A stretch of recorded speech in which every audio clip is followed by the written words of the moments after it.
कारण क्या है? व्यक्ति के अंदर भगवान है, इसका सबसे बड़ा उदाहरण क्या है? बहुत ध्यान से सुनिएगा। व्यक्ति को आप स्पर्श कर रहे हो, व्यक्ति के आप संग बैठे हो, व्यक्ति के आप संग खा रहे हो, कब तक? जब तक वो जीवित है। लेकिन जैसे ही उसके प्राण निकल जाते हैं, क्या आप उसके बगल में बैठोगे? क्या आप उसका स्पर्श करोगे? क्या आप उसको अपने पास बैठाओगे? क्या अपने घर में रखोगे? नहीं। प्राण निकलते ही, मैं इस पंक्ति को निश्चित अपनी हर कथा में गाता हूं। सूरदास जी कहते हैं, जा प्रियतम सो प्रीत घनेरी।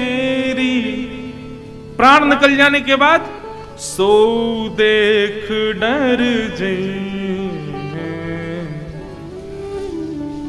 जा प्रियतम सो प्रीत घनेरी, जा प्रियतम सो प्रीत घनेरी,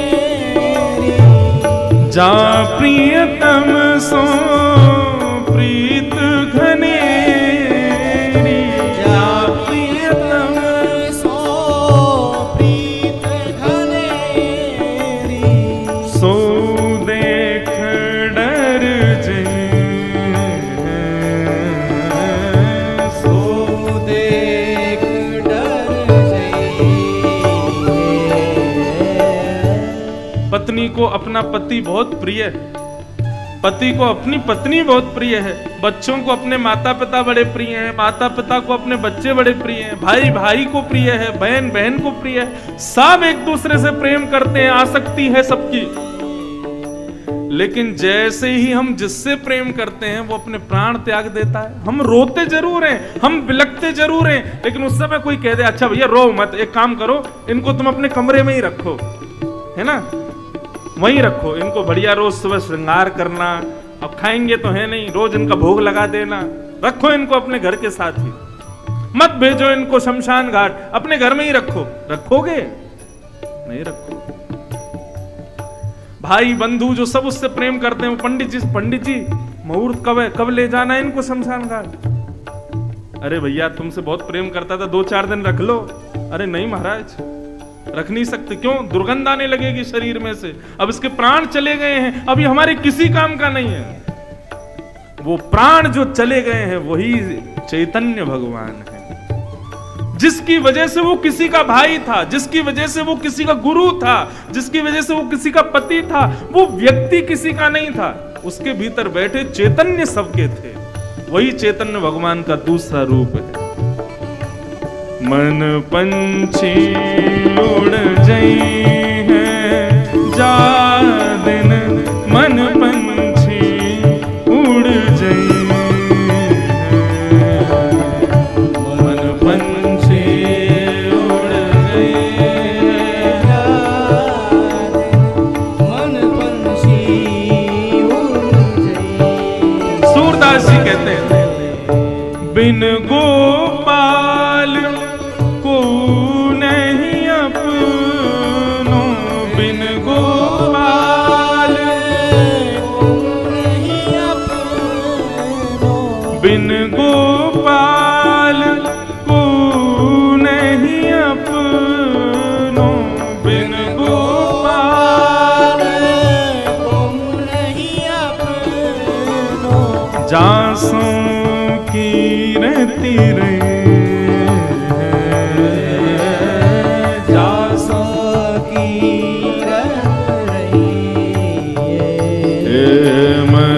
पंछी उड़ जई हैं जा दिन, मन पंछी उड़ जई हैं, मन पंछी उड़ जई हैं जा दिन, मन पंछी उड़ जई। समझ में आई बात? भगवान का पहला स्वरूप कौन सा बताया था, और दूसरा चैतन्य कैसे हैं भगवान, समझ में आया? आगे चलें। अब भगवान का तीसरा स्वरूप आनंद। ऋषिकेश में बैठे हो, बढ़िया मौसम हो रहा है, चारों तरफ हरियाली है, क्या सुंदर गंगा जी बह रही हैं, मंदम मंदम मंदम जलधारा ऊपर से गिर रही है। हमारे आयोजक परिवार ने एक से एक रसोइया बुलाए प्रसाद बनाने के लिए, सब लोग पाओगे, बढ़िया जैसी तैसी कथा है, व्यास जी सुनाएंगे। बताओ सुख मिल रहा है कि आनंद आ रहा है? क्या अंतर है दोनों में? सुख में और आनंद में अंतर क्या है? जिस वस्तु का उपभोग करने पर, जिस वस्तु का उपयोग या उपभोग करने पर उस वस्तु की रसता धीरे धीरे कम होने लग जाए, उसको सुख कहते हैं। जैसे कि रसगुल्ला आपने खाया तो एक खाने के बाद में दूसरा जब खाओगे तो पहले में जो स्वाद आया था वो दूसरे में नहीं आएगा, धीरे धीरे कम होने लग जाता है। महंगे फोन, 1.5 लाख का 2 लाख का फोन खरीद के लाओगे तो उसको डिब्बे से निकालते ही चलाने में जो सुख मिलेगा वो उसके अगले दिन कम हो जाएगा, उसके तीसरे दिन और कम हो जाएगा, चौथे दिन और कम हो जाएगा, धीरे धीरे कम होता चला जाएगा। 1 करोड़ की 1.5 करोड़ की गाड़ी लेकर के आओगे शोरूम से, पहले दिन बैठने में जो सुख मिलेगा धीरे धीरे धीरे धीरे वो कम होता चला जाएगा।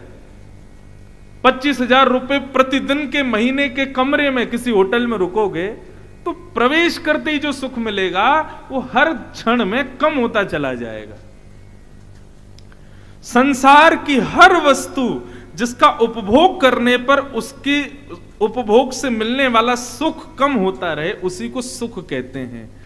लेकिन ऐसी वस्तु जिसका उपभोग करने पर रस का वर्धन होता रहे उसको आनंद कहते हैं। और वो आनंद केवल ठाकुर जी की कथा और ठाकुर जी के दर्शन, वैष्णव संग और ये मधुर आनंद में ही होता है। ये है सुख में और आनंद में अंतर। पहले दिन जितना आनंद आ रहा है कथा में, कल उससे दुगुना आएगा, तीसरे दिन उससे तिगुना आएगा, चौथे दिन उससे 4 गुना ज्यादा आएगा, और अंतिम दिन तो कहीं कहीं ऐसा भी हो जाता है कि लोग विलक विलक करके रोते हैं कि कथा विश्राम क्यों हो गई, अब हमको घर जाना पड़ेगा। व्यास जी आप जा रहे हो? एक जगह मेरी कथा हुई थी, वहां तो मुख्य यजमान जो थे वो मूर्छित ही हो गए 7वें दिन। मंच पर मुझको विदा करने के लिए जब तिलक करने आए तो जो मुख्य यजमान थे वो मूर्छित हो गए, बेहोश हो गए, विरह में कि कथा जा रही है, अब हमारे यहां कथा विश्राम हो गई। आनंदाम बुद्धिवर्धनम प्रतिपदम, जो हर क्षण में जिस सुख का वर्धन जहां पर होता है उसको आनंद कहते हैं। और क्षमा कीजिएगा, संसार के लोग इस बात को समझते नहीं है। आध्यात्म भक्ति मार्ग हर क्षण में सुख का वर्धन करता है, हर क्षण में सुख को बढ़ाता है। अरे कहां तक कहें, कृष्ण और श्रीमन नारायण की चरण सन्निधि में रहने वालों को रोने में भी सुख मिलता है। संसार के लिए रोते हैं तो मन होता है कोई आए, हमको चुप करा दे, हमको हृदय से लगा ले, हमारे आंसू पहुंच दे। लेकिन जब भगवत विरह में आंसू निकलते हैं ना, तब मन होता है कोई ना आवे, मुझे कोई रोके ना, मुझे कोई टोके ना, थोड़ा एकांत में रहने दो, मुझे छेड़ो मत, मुझे रोने दो। क्यों? ये सुख दे रहा है। इसको कहते हैं आनंद, जो प्रतिपद, प्रति क्षण में, प्रति सेकंड में आपके सुख को बढ़ाता है और उसका वर्धन करता है। क्षमा कीजिए, संसार में ऐसी कोई वस्तु नहीं है जो आपके सुख को बढ़ाए, सांसारिक ऐसी कोई वस्तु नहीं जो आपके सुख को बढ़ाए। आप इसमें कई लोग मुझे पता है क्या तर्क देते हैं, महाराज जी मदिरा पीने वाला व्यक्ति उसको हर दिन सुख मिलता है।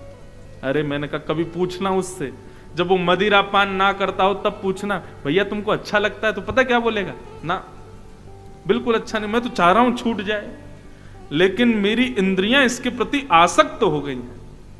अच्छा ठीक है, आप मुझे कहते हो कि महाराज मदिरा पान करने वाले और दुनिया भर के सांसारिक व्यसनों को करने वाले उन लोगों को सुख मिल रहा है इसीलिए तो वो रोज कर रहे हैं।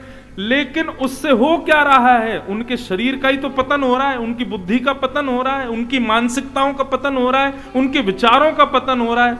लेकिन आध्यात्म जगत में रहने वाले व्यक्ति का सुख भी बढ़ता है, आनंद भी बढ़ता है और बौद्धिक विकास भी होता है, मानसिक विकास भी होता है। उसका पतन नहीं होता, उसका शरीर। आहा, अब ये मानस जी की कथा करके आए ना, तो एक सुंदर विषय उसमें आया कि हनुमान जी जब विभीषण के यहां गए, लंका में जब घूम रहे थे, तो जैसे ही विभीषण के घर गए, बाहर देखा धनुष बाण चित्र लगा है, राम राम की ध्वनि आ रही है, तो हनुमान जी ने ब्राह्मण का वेश धारण किया और जैसे ही विभीषण के पास पहुंचे हैं, तो विभीषण जानता नहीं है कि ये कौन है। हनुमान जी आए थे, ब्राह्मण बन के आए, लेकिन हनुमान जी ब्राह्मण के वेश में आए तो विभीषण ने बिना पहचान के भी हनुमान जी को दंडवत प्रणाम किया। बोले जय हो भगवान, आप बड़े बड़े पधारे। हनुमान जी को थोड़ा संकोच हुआ, कहीं पहचान तो नहीं गया मुझको। एक आध बार दर्पण में देखा, बोले यार लग तो ब्राह्मण ही रहा हूं, इसको ये मुझे प्रणाम क्यों कर रहा है? तो हनुमान जी ने पूछा, विभीषण क्या आप हमको जानते हो? क्या आपको पता है हम कौन है? विभीषण बोला, मैं आपको जानता नहीं हूं, मुझे नहीं पता आप कौन हो। पर हनुमान जी बोले, तो फिर तुमने हमको प्रणाम क्यों किया और हमको इतना स्याह के देख क्यों रहे हो? विभीषण ने जो उत्तर दिया ना, विभीषण कहता, आप जो भी हो मैं नहीं जानता, पर जब से मैं आपको देख रहा हूं तब से मुझे राघव की बड़ी याद आ रही है, जब से मुझे राम जी बड़े प्यारे लग रहे हैं। मेरा बार बार मन हो रहा है मैं थोड़ा और भजन कर लूं, मैं थोड़ी और सेवा कर लूं। जब से आपको देखा मुझे ऐसा लग रहा है मैं ठाकुर जी के और समीप पहुंच गया। तो अब मुझे और पहचान की जरूरत नहीं कि आप कौन हो, पर आप जरूर कोई वैष्णव हो। तुरंत हनुमान जी अपने रूप में आ गए। मतलब क्या समझ में आई बात? लोग कहते हैं महाराज व्यसन करने वालों को भी तो सुख मिल रहा है। अरे उनको देख करके और नेगेटिविटी आ जाती है अंदर। अभी मदिरा पी करके कोई आ जाए इस पंडाल में, आप क्या करोगे? पीछे के लोग ही 4-5 लोग उसको भगा देंगे यहां से। फ्लाइट में बैठे हो, बगल वाला मद्यपान कर ले, मांस खा ले, तो आपका दिमाग ऐसा हो जाता है। अब हम वैष्णव हैं, हम लोगों को तो ठीक लगता नहीं। लेकिन वैष्णव कैसा? वो जिस क्षेत्र में जाता है, जिस स्थान पर जाता है, जिस सभा में पहुंच जाता है, वहां के लोगों के हृदय में अत्यंत शांति। उसने कुछ कहा नहीं है, लोग उसको जानते नहीं, लेकिन फिर भी उनका हृदय परम शांत हो जाता है।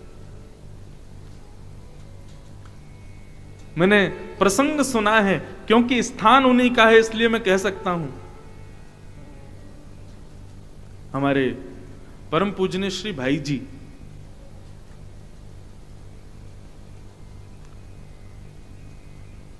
भाई जी का एक मैंने प्रसंग कहीं सुना कि जब श्री राधा बाबा भाई जी से प्रथम बार मिलने के लिए गीता वाटिका पहुंचे, थे, बड़े ज्ञानी थे, उनके आगे अच्छे अच्छे ज्ञानी ठहर नहीं पाते थे। उनके प्रश्नों का उत्तर सब देते थे, लेकिन वो संतुष्ट नहीं थे। तब किसी ने उनसे कहा कि आप एक काम करो बाबा, आप ना वहां जाओ गीता वाटिका, और वहां पर आपको भाई जी मिलेंगे, आप उनका दर्शन कीजिएगा, वो आपके शंका का समाधान करेंगे। ब्रह्मचारी, ब्रह्मनिष्ठ, अत्यंत तेजवान, और अवस्था भी ज्यादा नहीं थी। गीता वाटिका पहुंचे,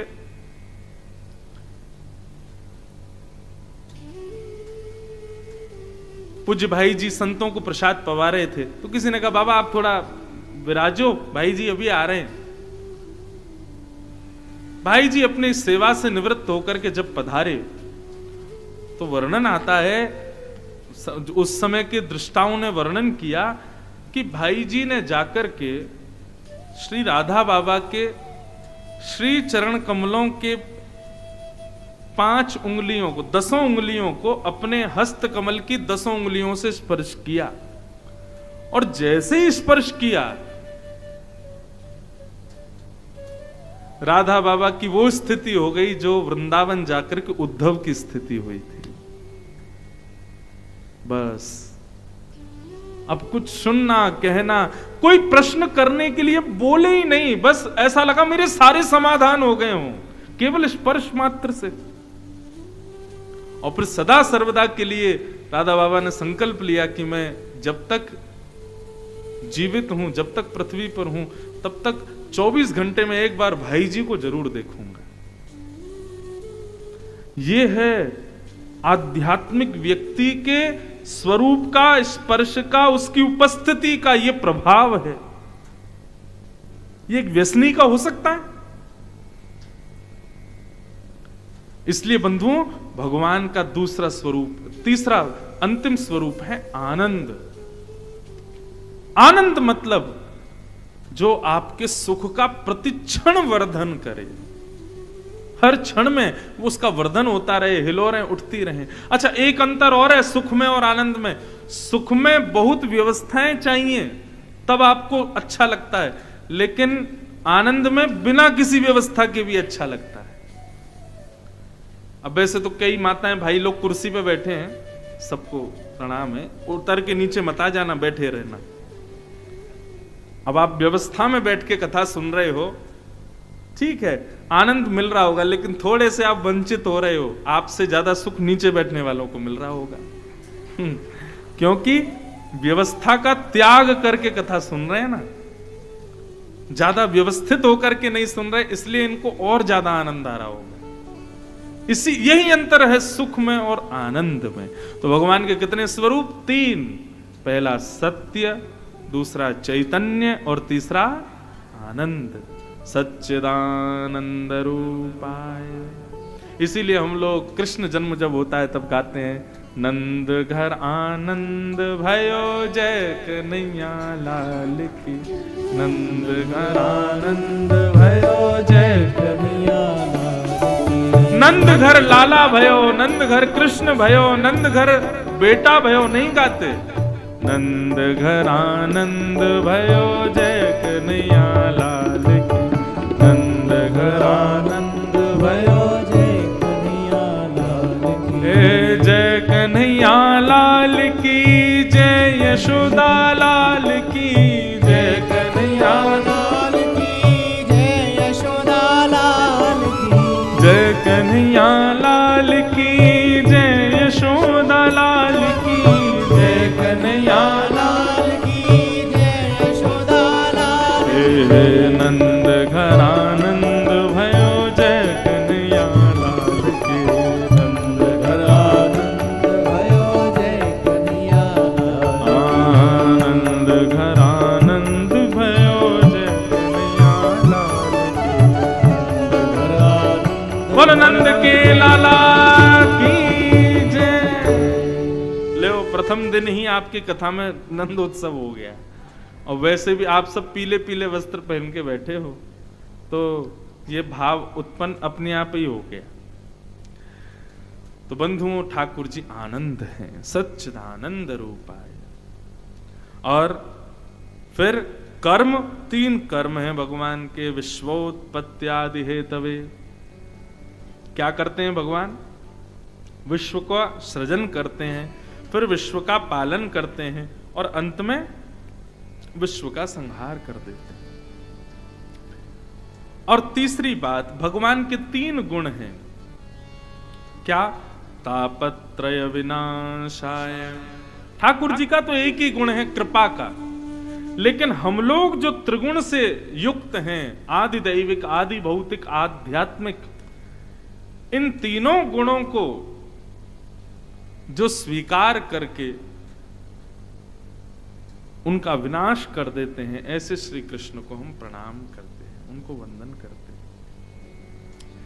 इस प्रकार भगवान का ये अद्भुत परिचय श्रीमद् भागवत के महात्म्य के प्रथम श्लोक में दिया गया। सच्चिदानंद रूपाय विश्वोत्पत्त्यादि हेतवे तापत्रय विनाशाय श्री कृष्णाय वयम नमः।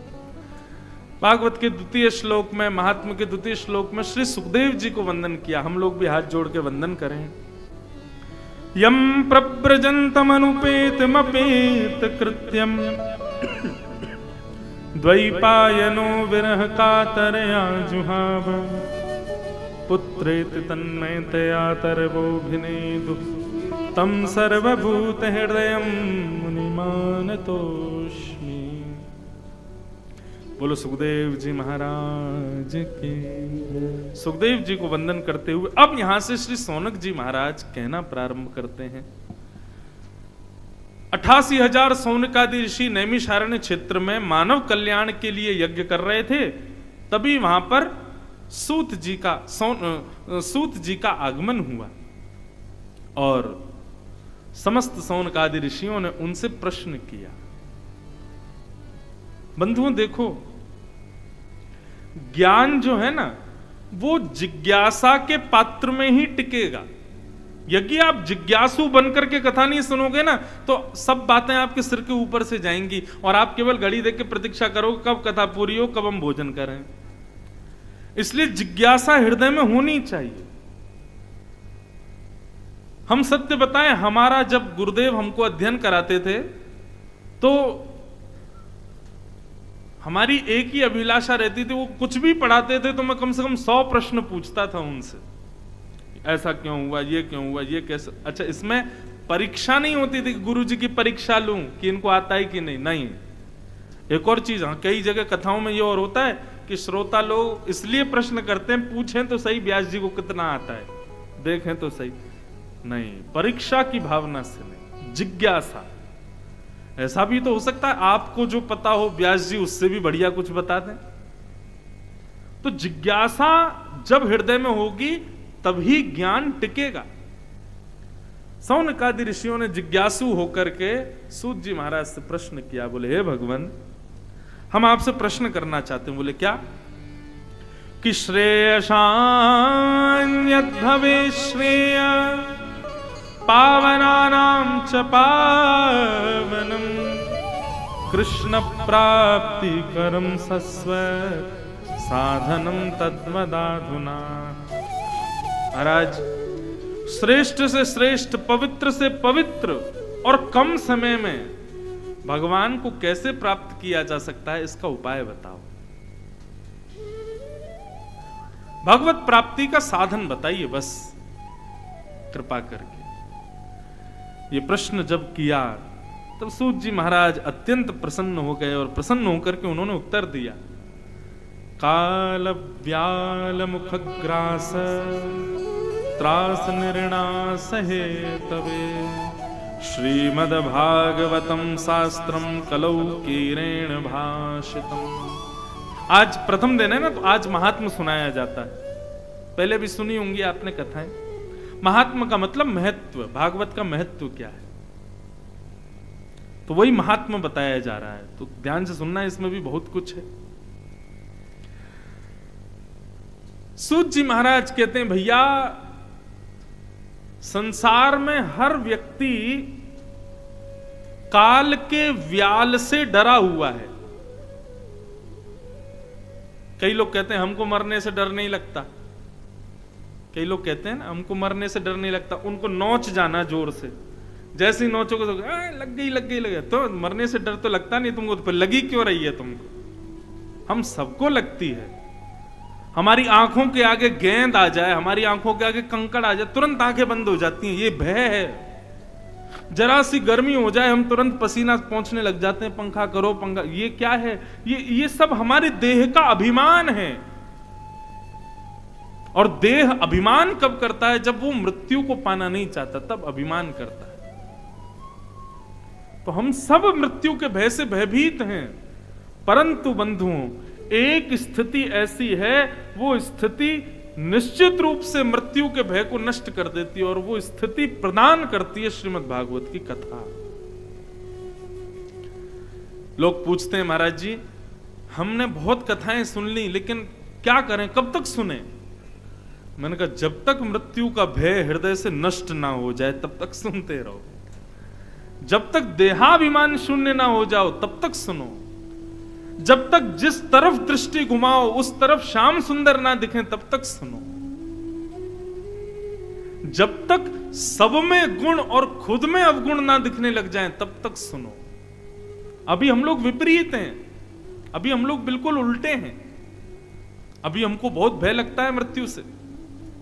जरा सी हमारी स्वास्थ्य विपरीत कूल में चली जाए तुरंत हम भयभीत हो जाते हैं, जरा सा मौसम बिगड़ जाए हम भयभीत हो जाते हैं। एक हमारी बहन जी, एक सामान्य सी बात, उन्होंने मुझको फोन किया, बोले आपकी ऋषिकेश में कथा है। मैंने कहा जी, आप थोड़ा वहां जाकर के वहां का मौसम बताइएगा, जरा गंगा जी का स्तर बताइएगा, बादल कैसे हैं ये बताइएगा, व्यवस्था कैसी। मैंने कहा क्यों? बोले नहीं फिर हम मन बनाएंगे आने का। मैंने कहा इतना ही डर रहे हो तो फिर क्यों आना है? अच्छा, अभी हमारी कथा है और शायद हमारी कथा के विश्राम के 5 दिन बाद से पूज्य पिताजी की भी कथा है ऋषिकेश में। 26 तारीख से है, बताओ। 24 को हमारी पूरी, 26 से उनकी है। और फिर उनकी अगस्त में फिर एक और है, 6 अगस्त से एक और है ऋषिकेश में। अब कहां है? अब जहां भी है, हमको क्या, हम तो चले जाएंगे, आप भी चले जाओगे, हम भी चले जाएंगे, ऋषिकेश वाले आनंद लेंगे। तो बोले नहीं नहीं, आपकी कथा में अगर मौसम खराब होगा तो हम तो गुरुजी की कथा में आ जाएंगे। मैंने कहा जय हो, इतना ही डर रहे हो तो आना क्यों है? भय, मृत्यु का भय, व्यवस्थाओं की अनुकूलता ना हो इसका भय, भोजन अनुकूल ना हो इसका भय, ये सारे भय श्रीमद् भागवत इन सबसे इतर कर देती है मानव को। उसको भय नहीं होता। ऐसा नहीं है कि भागवत सुनने वाला राम झूला से कूद जाएगा कि मुझको भय नहीं है। भय का मतलब वो सांसारिक स्थितियों से, व्यवहारों से फिर मुक्त हो जाता है। इस बात का भय नहीं है उसको कि यदि मैंने ये व्यवहार नहीं निभाया तो वो रूठ जाएगा, यदि मैंने ऐसा नहीं किया तो परिवार के लोग नाराज हो जाएंगे, यदि ऐसा नहीं किया पत्नी छोड़ देगी। इन सब चीजों का उसको भय नहीं रहता। हाँ, एक भय रहता है कि कहीं श्याम सुंदर मेरा त्याग ना कर दें, कहीं ठाकुर जी मुझे बिसरा ना दें, इसका भय उसको सदैव रहता है। तो भागवत जो है ये भय मुक्त करती है, निर्भीक बना देती है, निर्भयी बना देती है मानव को। उसको फिर भय नहीं लगता। मीराबाई, उनको कोई भय लगता था? आप मीराबाई के पूरे चरित्र को पढ़ें, मां से, पिता से, परिवार से, धर्मशास्त्र आदि सब से वे बिल्कुल निर्भीक थीं। ऐसे ही ब्रजगोपियां जब भगवान से मिलने के लिए शरद पूर्णिमा की रात्रि को गई तो भगवान उनको भयभीत करते हैं। अरे तुम्हारी सास क्या कहेगी, तुम्हारे पति, तुम उनको छोड़ के चली आई, अरे लोक लाज क्या कहेगी, सब लोग क्या कहेंगे। गोपियां कहते हैं मैं एवं विभोर हति भवान गति तुम नृशम संत्यज्य सर्व विषयांस्तव पाद मूलम। रूठे चाहे राजा वासे कछु न काजा, एक तू ही महाराजा और कौन पास जाएंगे। रूठे चाहे भाई वासे कछु ना भलाई, एक तू ही है सहाई और कौन को सराएंगे। रूठे चाहे शत्रु और मित्र आठों याम, एक तेरे चरणन के नेह को निभाएंगे। क्यों? क्योंकि जग सारा झूठा, एक तू ही है अनूठा। रूठ जाए चाहे सारा जग, पर तू ना रूठा जाए, आप मत रूठो। बस ये हो जाती है भागवत सुनने वालों की स्थिति। उनको किसी से भय नहीं, बस भय है तो श्याम सुंदर मुझसे रूठे ना, वो नाराज ना। श्याम सुंदर सदा हमको प्यारे रहे, हम उन्हीं के रहे, वो हमारे रहे। गाओ श्याम सुंदर सदा हमको प्यारे रहे, हम उन्हीं के रहे, वो हमारे रहे। श्याम सुंदर सदा हमको प्यारे रहे, हम उन्हीं के रहे, वो हमारे रहे। श्याम सुंदर सदा हमको प्यारे रहे, उन्हीं के रहे। भाव में डूब करके ठाकुर जी को याद करके गा। हम उन्हीं के रहे वो हमारे रहे। हम उन्हीं के रहे वो हमारे। श्री बद्रीनाथ भगवान की जय।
मन की ममता को खींचे चली जा रही। मन की ममता को खींचे चली जा रही। मन की ममता को खींचे चली जा रही। मन की ममता को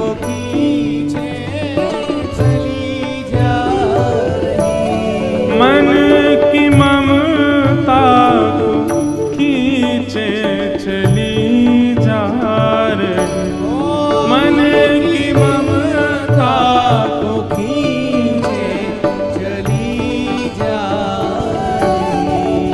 हम भंवर में रहे या किनारे रहे, हम उन्हीं के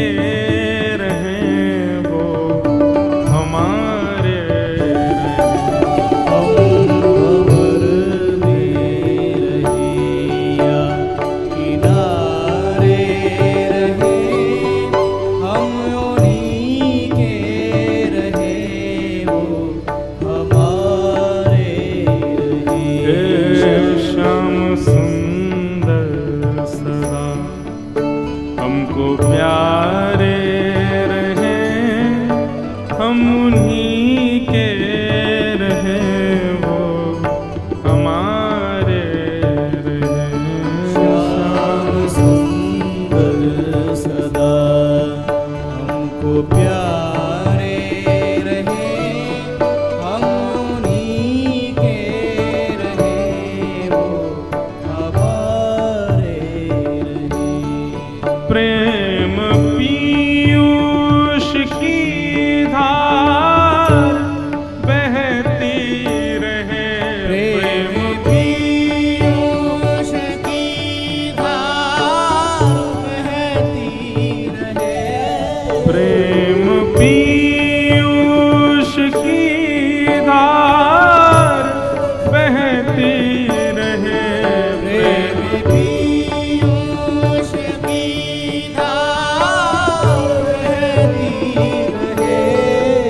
नित्य घन श्याम रसना ये कहती रहे। नित्य घन श्याम रस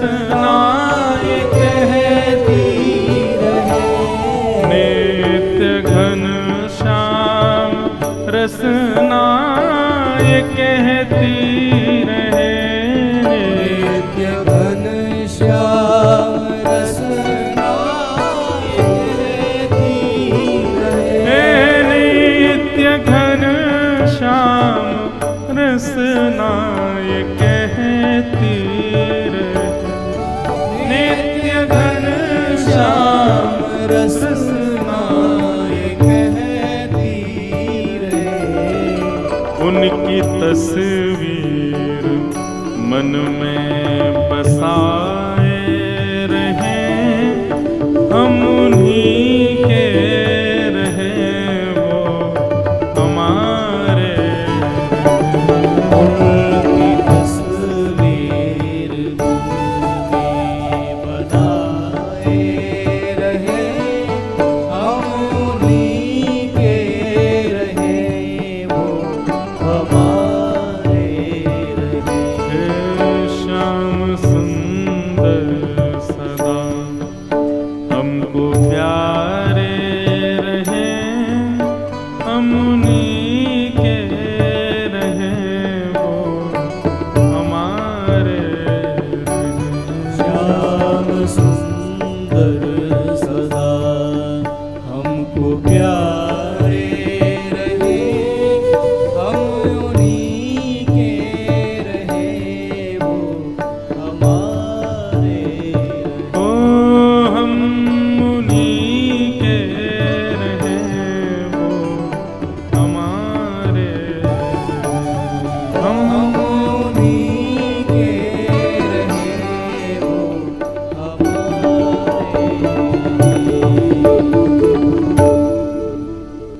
श्री राधा रमण लाल की जय। बस श्रीमद् भागवत सब भयों से मुक्त करके ऐसा बना देती है। सौनकादियों ने पूछा कि भगवत प्राप्ति का इस कलिकाल में सबसे श्रेष्ठ और पवित्र और कम समय में करने वाला साधन बताओ, क्योंकि कलयुग में लोगों पर समय नहीं है। तब कहा कि भैया श्रीमद् भागवत यदि एक क्षण भी व्यक्ति सुन ले मन लगा के, तो भी उसको भगवत प्राप्ति निश्चित हो जाएगी। ऐसी महिमा बताएगी। और आप लोग तो पुरुषोत्तम मास में सुन रहे हैं। पुरुषोत्तम मास की महिमाएं महाराज कहां तक, मैं वही तो बात है कि नहीं बता सकते, इतनी महिमाएं हैं। पुरुषोत्तम मास में हर क्षण नारायण मात्र कहने से ठाकुर जी उसकी सदगति सुनिश्चित कर देते हैं। इतना प्रिय है भगवान को। अच्छा, कई स्थानों पर इसको मलमास भी कहा जाता है। शुभ कार्य मलमास में नहीं करते, कई लोग नए काम शुरू नहीं करते, आदि आदि लोगों की विचारधारा है। भैया सबसे बढ़िया योग वही है जिस दिन राम जी राज्य गद्दी पर बैठ जाएं। एक दिन बाद राज्य अभिषेक होगा राम जी का, केवल ये निर्णय की वजह से 14 वर्ष का वनवास हो गया।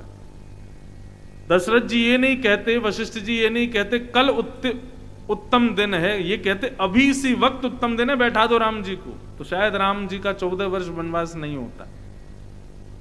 लेकिन एक दिन टाल दिया, इसीलिए 14 वर्ष का वनवास हुआ।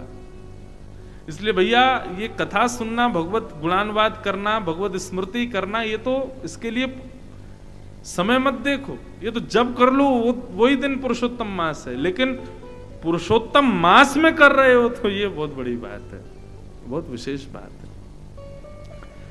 सूत जी ने कहा भागवत की कथा सुनो, उससे श्रेष्ठ भगवत प्राप्ति का और कोई साधन नहीं है।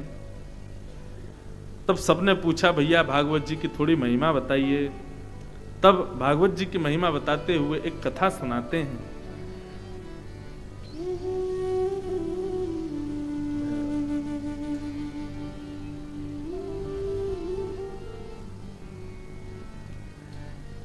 एक बार इसी उत्तराखंड में बद्रीनाथ में श्री नारद जी महाराज पहुंचे और वहां बद्रीनाथ में उनको भगवान के प्रथम अवतार सनक सनंदन सनातन सनत कुमार ये मिले। चारों पूछने लगे कथम ब्रह्मन दीन मुखम कुतश्चिंतातुरो भवान। हे नारद जी आप इतने चिंतातुर क्यों लग रहे हो, क्या बात है?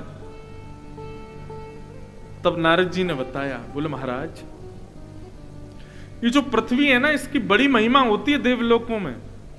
और पृथ्वी पर बद्रीनाथ धाम है, केदारनाथ धाम है, प्रयागराज है, रामेश्वरम है, तिरुपति बालाजी, द्वारिकाधीश, सारे तीर्थ पृथ्वी पर हैं। और इन तीर्थों की महिमा देवता भी गाते हैं। लेकिन देवताओं के पास सब सुख है, लेकिन मानवों को इन तीर्थों में जाने का जो सुख है वो देवताओं को भी नहीं। देवता नहीं आ पाते। देवताओं के लिए कोई निश्चित समय है, वे तभी आ सकते हैं। जैसे बद्रीनाथ में जब हम सबके लिए कपाट बंद हो जाते हैं तब देवता आते हैं वहां पर। इतना सुयोग नहीं है देवताओं को पृथ्वी पर आना, कभी जब भी छुट्टी लेकर के बेचारे आते हैं। एक बार नारद जी आए और नारद जी ने जब पूरी पृथ्वी पर भ्रमण किया, बड़े निराश हो गए। तब बद्रीनाथ पहुंच करके उन्होंने सनत कुमारों से कहा, महाराज अहम तुम पृथ्वीं यातो ज्ञात्वा सर्वोत्तमामिति पुष्करम च प्रयागम च काशीं गोदावरी तथा हरिक्षेत्रे कुरुक्षेत्रे श्रीरंगम सेतुबंधनम एवमादिषु तीर्थेषु ब्रह्ममाण इतस्तता नापश्यं कुत्रचिक्षरम मनस्संतोषकारकं कलिना धर्ममित्रेण धैर्यं बदिताधुना। नारद जी कहते हैं, अब यहां तीर्थों की श्रेष्ठताओं को गलत नहीं बताया नारद जी ने।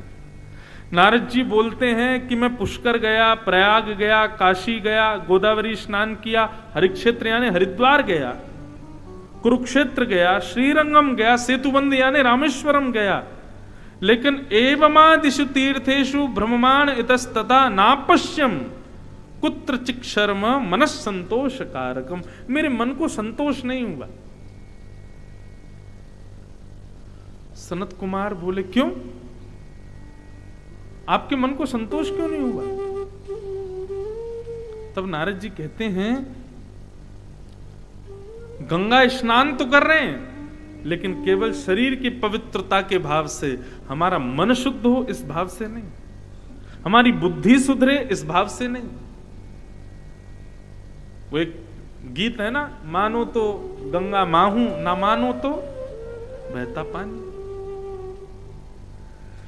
हर की पौड़ी पे भीड़ लगती है महाराज लोगों की नहाने की। पूछो क्यों आए हो नहाने? अरे साल भर के सब पाप धोने आए हैं। हाँ, गंगा जी पे यही तो काम है, वो यही देखने बैठी है कौन कौन आया पाप धोने के लिए।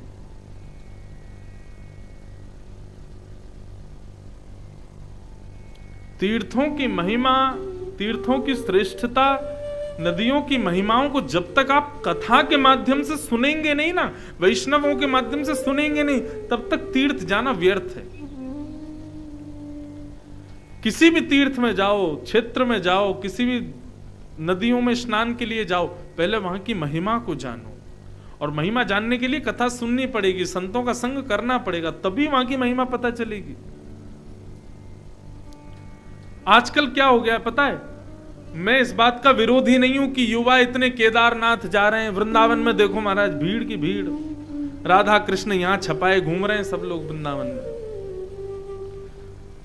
क्या वो केदारनाथ की महिमा जानते हैं? केदारनाथ में क्या करना चाहिए, क्या नहीं करना चाहिए, इसका भाव जानते हैं? श्रीधाम वृंदावन क्या है, श्रीधाम वृंदावन का मूर्त रूप क्या है, वृंदावन क्यों आना चाहिए, क्या इसकी महिमा है, श्री किशोरी जी कौन है, वृंदावन बिहारी लाल कौन है? बिहारी जी के सामने खड़े हैं, उनसे पूछो भैया स्वामी श्री हरदास जी को जानते हो? बोले जय कौन? अरे जिनकी कृपा से बिहारी जी प्रकट हुए वो स्वामी श्री हरदास जी, जिनके भजन से बिहारी जी ने कृपा करके वृंदावन को सुशोभित किया वो स्वामी जी। हम उनको तो नहीं जानते, तो फिर कैसे काम चलेगा? माफ कीजिएगा, अब लोग कहते हैं युवा या तो तीर्थ में जाए नहीं तो दिक्कत लोगों को, और जा रहे हैं तो दिक्कत। दिक्कत किसी को नहीं है, चाहे युवा हो, चाहे वृद्ध हो, चाहे कोई भी हो, भाई सबको अच्छा लगता है आप जाइए तीर्थ में, पर तीर्थ की मर्यादा गरिमा उसका भी तो पालन करो। स्कूल जाता है व्यक्ति तो नियम होता है स्कूल में, यूनिफॉर्म पहन के आना, टाई लगा के आना, जूते पॉलिश करके आने, नेल्स कटे हुए होने चाहिए, होते हैं ना?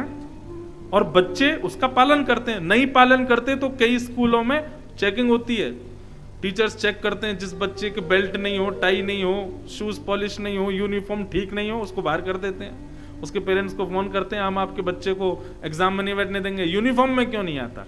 डिसिप्लिन हमको बचपन से सिखाया गया, और हम तीर्थों में आकर के सारे डिसिप्लिन भूल जाते हैं।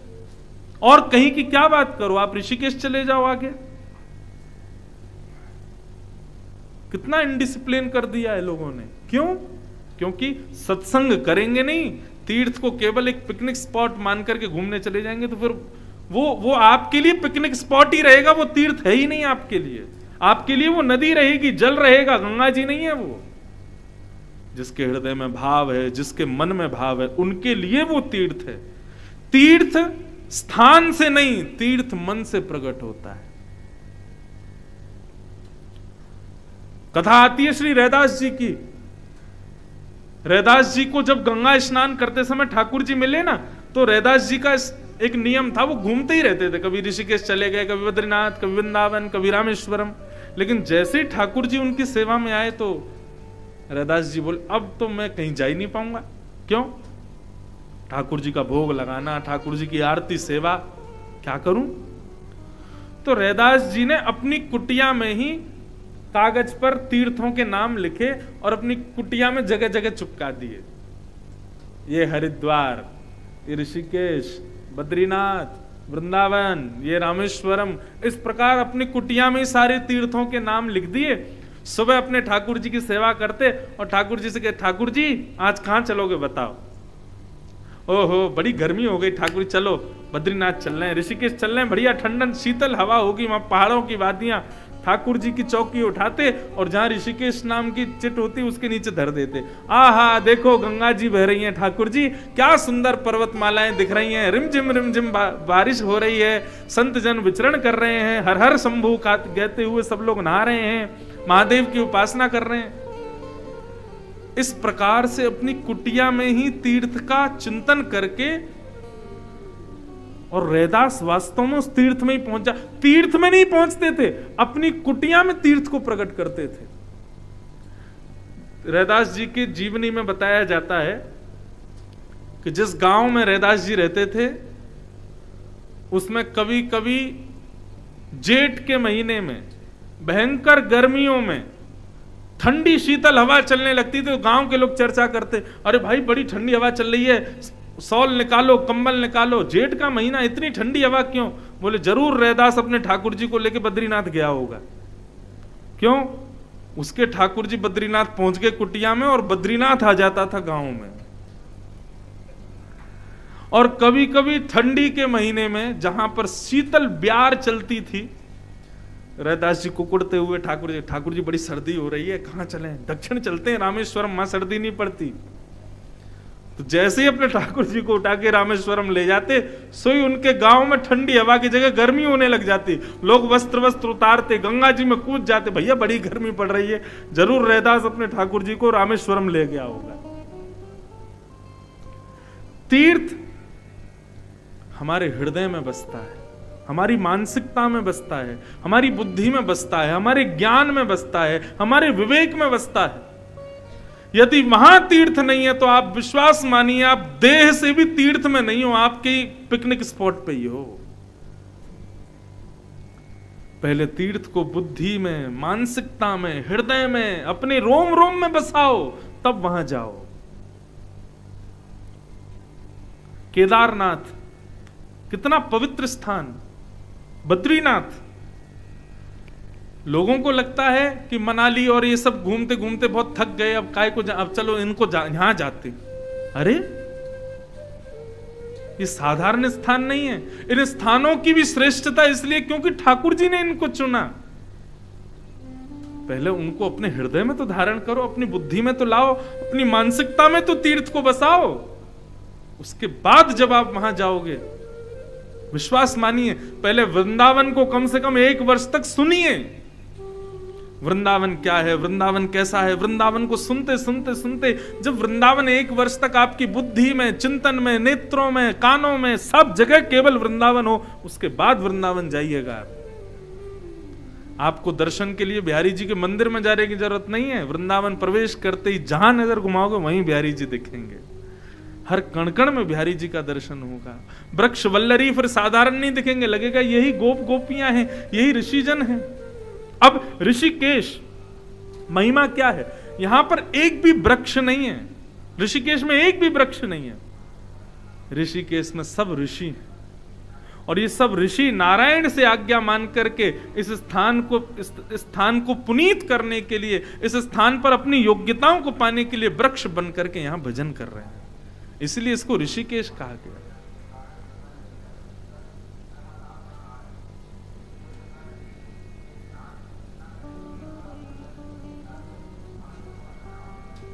सुन लीजिए, अभी गंगा जी का दर्शन ही कर लेना बस, और नहाने का मन करे तो लोटा में ही लिया ना, कहीं उतर मत जाना, नहीं तो गंगा जी कहीं आओ भैया गोद में बैठो हमारी, चलो गंगा सागर ले चलें आपको। तो वही बताया जा रहा भैया, स्तर बढ़ रहा। हमारी वृंदावन में तो ओ हो, यमुना जी बस नेकी दूर रह गई है बिहारी जी से, हैं?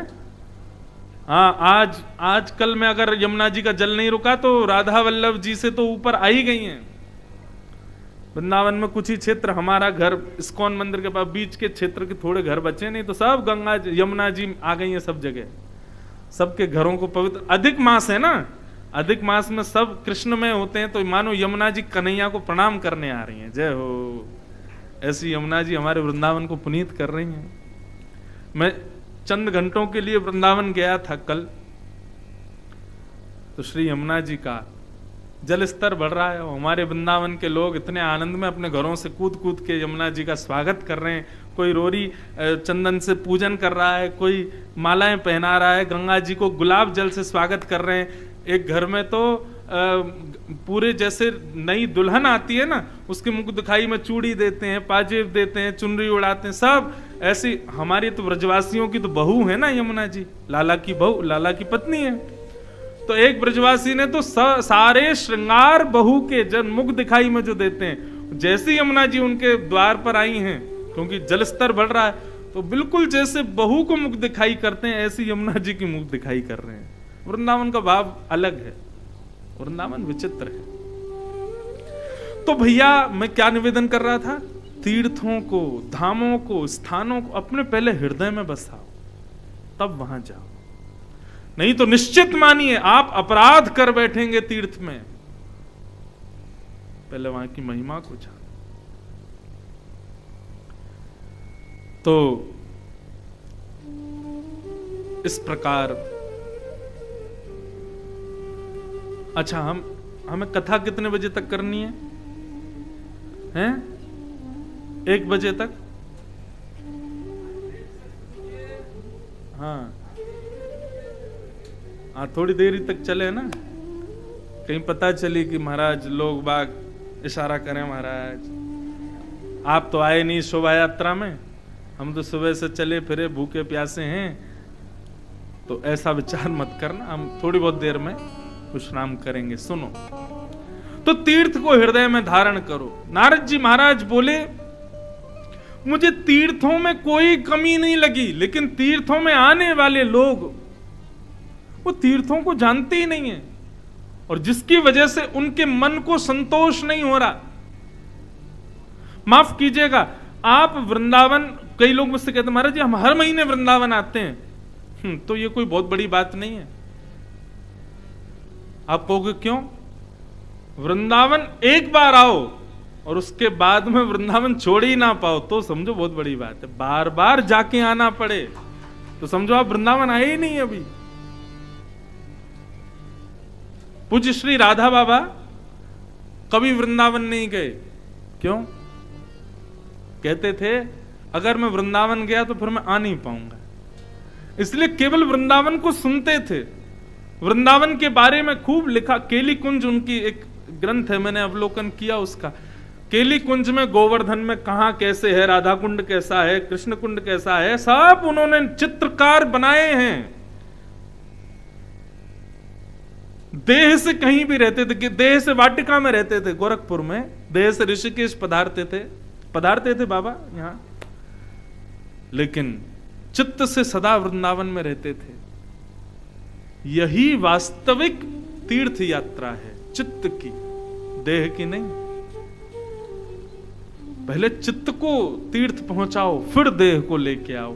अभी क्या हो गया है, हमारे युवान भाई बहन, बहुत अच्छी बात है, तीर्थों के प्रति रुचि बढ़ रही है, लेकिन भैया पहले कथा में भी तो आओ, पहले थोड़ी देर सुनो तो, उस तीर्थ की महिमा गरिमा सबको पहचानो, जानो, गंगा जी के महिमा को जानो, केदारनाथ के रहस्य को जानो, उसके बाद जाओ। केवल 16 किलोमीटर पैदल चढ़ना ही तपस्या नहीं है, तीर्थों को जानो। जाने बिन न होत प्रतीति, बिन प्रतीत होत नहीं प्रीति। प्रीति नहीं कर पाओगे फिर। एक प्रकार से जो हीरे की पहचान नहीं जानता, वो हीरे को लेकर के उसको कांची समझेगा। लेकिन जो जौहरी के पास चला जाए और जाके बोले महाराज देखना ये क्या है, तो जौहरी ओ भैया 2.5-3 लाख रुपए का हीरा है, मूल्य बता देगा। ठीक वैसे ही बंधुओं, तीर्थों के पास बिना गुरु आश्रित हुए जाओगे तो उसको कांच समझ करके लौट जाओगे, उसको भोग का विलास का स्थान समझ के लौट जाओगे। पहले जौहरी रूपी गुरु के पास जाकर के उस तीर्थ की महिमा को जानो, सुनो, उसके बाद उस तीर्थ में जाओ। वो गुरु आपको उस तीर्थ की महिमा से अवगत कराएंगे, उस स्थान की महिमा से अवगत कराएंगे। कथाओं में आओ।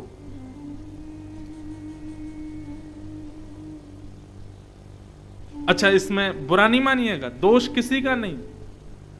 कथा की चर्चा होती, बड़े लोग ही मना कर दे, बच्चों तुम क्या करोगे जाके, तुम रहो घर में बैठो, यहीं रहो, पढ़ाई वढ़ाई करो। ठीक है, अच्छा पढ़ाई करनी भी चाहिए, लेकिन कथाओं में प्रायोरिटी दो पहले बच्चों को। आपको जाना चाहिए, आपको सुनना चाहिए, आप प्रश्न करो महाराज जी से, क्या पूछना है, अपने धर्म शास्त्रों के बारे में जानो। हम ही उनको प्रोत्साहित नहीं करते तो वो कैसे जानेंगे फिर। आज राम मंदिर बन रहा है अयोध्या में, बहुत प्रसन्नता की बात है, लेकिन मुझे चिंता है जाएगा कौन। क्यों? अगर आप हम लोगों की बात कर तो हम तो 20, 25, 30 साल में निपट जाएंगे सब लोग, फिर कौन जाएगा। और फिर यदि कोई जाएगा भी तो उसकी बिना महिमा को जाने प्रवेश करेंगे तो फिर वहां की भी रूप को बिगाड़ देंगे, फिर नारद जी परेशान होंगे जैसे हो रहे हैं। इसलिए भैया इस कथा को 7 दिन सुनकर के यहां से कुछ सूत्र निकाल करके जाइएगा, और यहां से लौटने के बाद अपने घर के बच्चों को बैठाइएगा और बैठो, क्या सीख के आए, क्या सुन के आए ऋषिकेश से, उनको समझाओ, पढ़ाओ, उनको भी सिखाओ, उनको बताओ, तभी तो वो जानेंगे।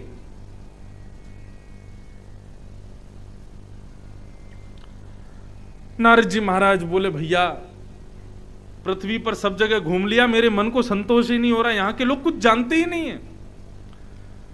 कैसे लोग हैं? बोले मंदा सुमंद मतयो मंद भाग्यायुपद्रुता पाखंड निरता संतो विरक्ता सब परिग्रह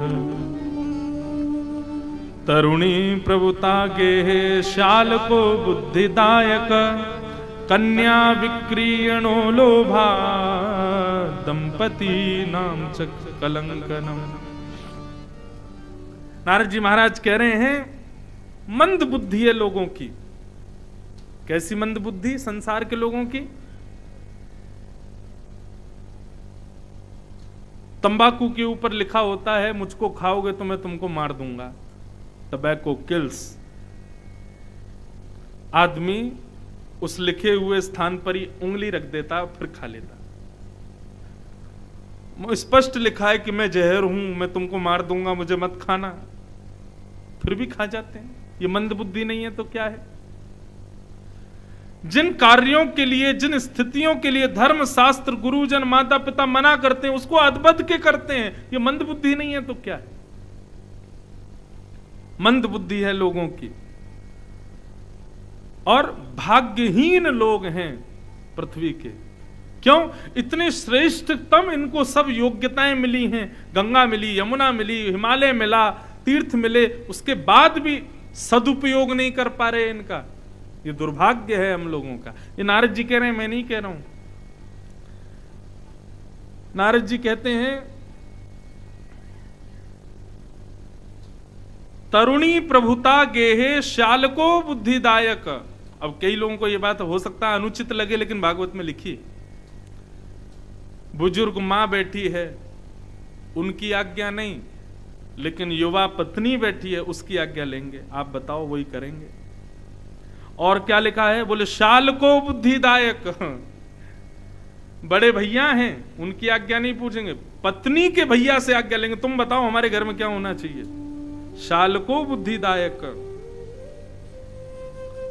बड़े भैया की बात नहीं मानेंगे, साले की बात मानेंगे, अपने भैया की नहीं, पत्नी के भैया की।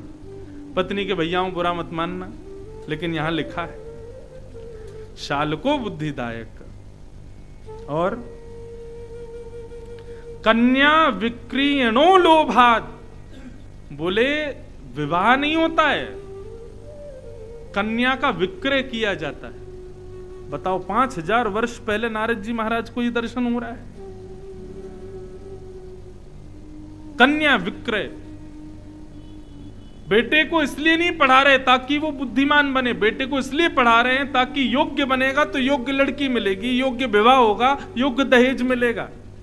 पढ़ेगा लिखेगा नहीं तो दहेज भी कम मिलेगा, पढ़ेगा लिखेगा नहीं, योग्य बेटी कहां से आएगी? क्या बताएं महाराज। लड़की वाले बोल रहे हैं हम तो इतना ही लगा सकते हैं। अच्छा, हमारा बेटा सीए है, सीए करिए, उसने बहुत मुश्किल से पास हुआ बेचारा, और आप बस इतना ही करोगे? रहने दो, हम कोई और ढूंढेंगे।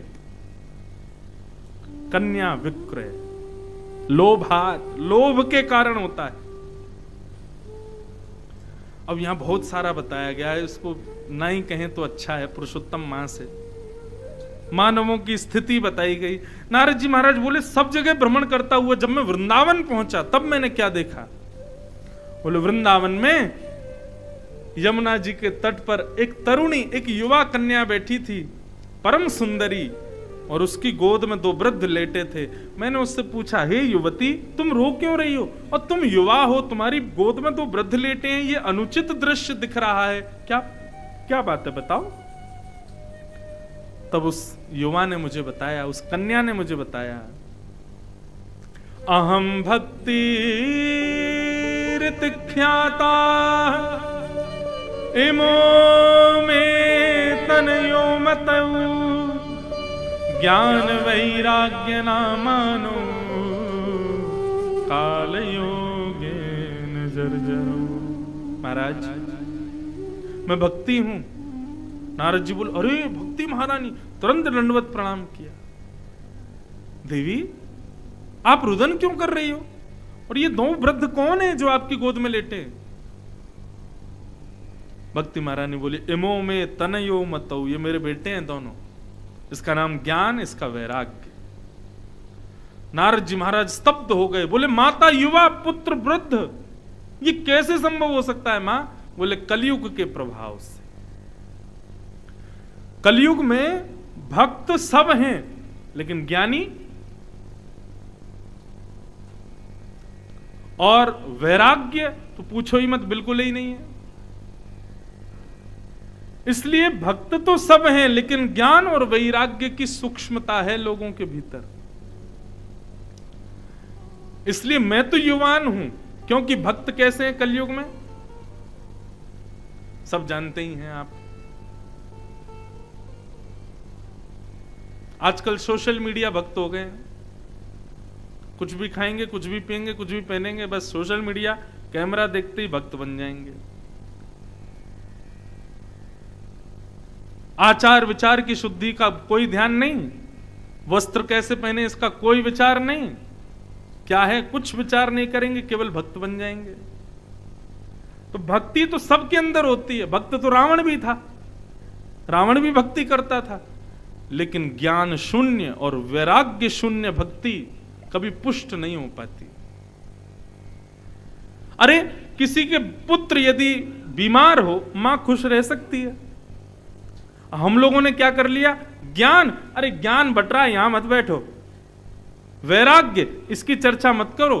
भक्ति सब करेंगे। अब आप पुत्रों को ही आवाहन नहीं करोगे हृदय में तो भक्ति कैसे आ जाएगी? और भक्ति आएगी भी तो प्रसन्न कैसे रहेगी? दुखी रहेगी।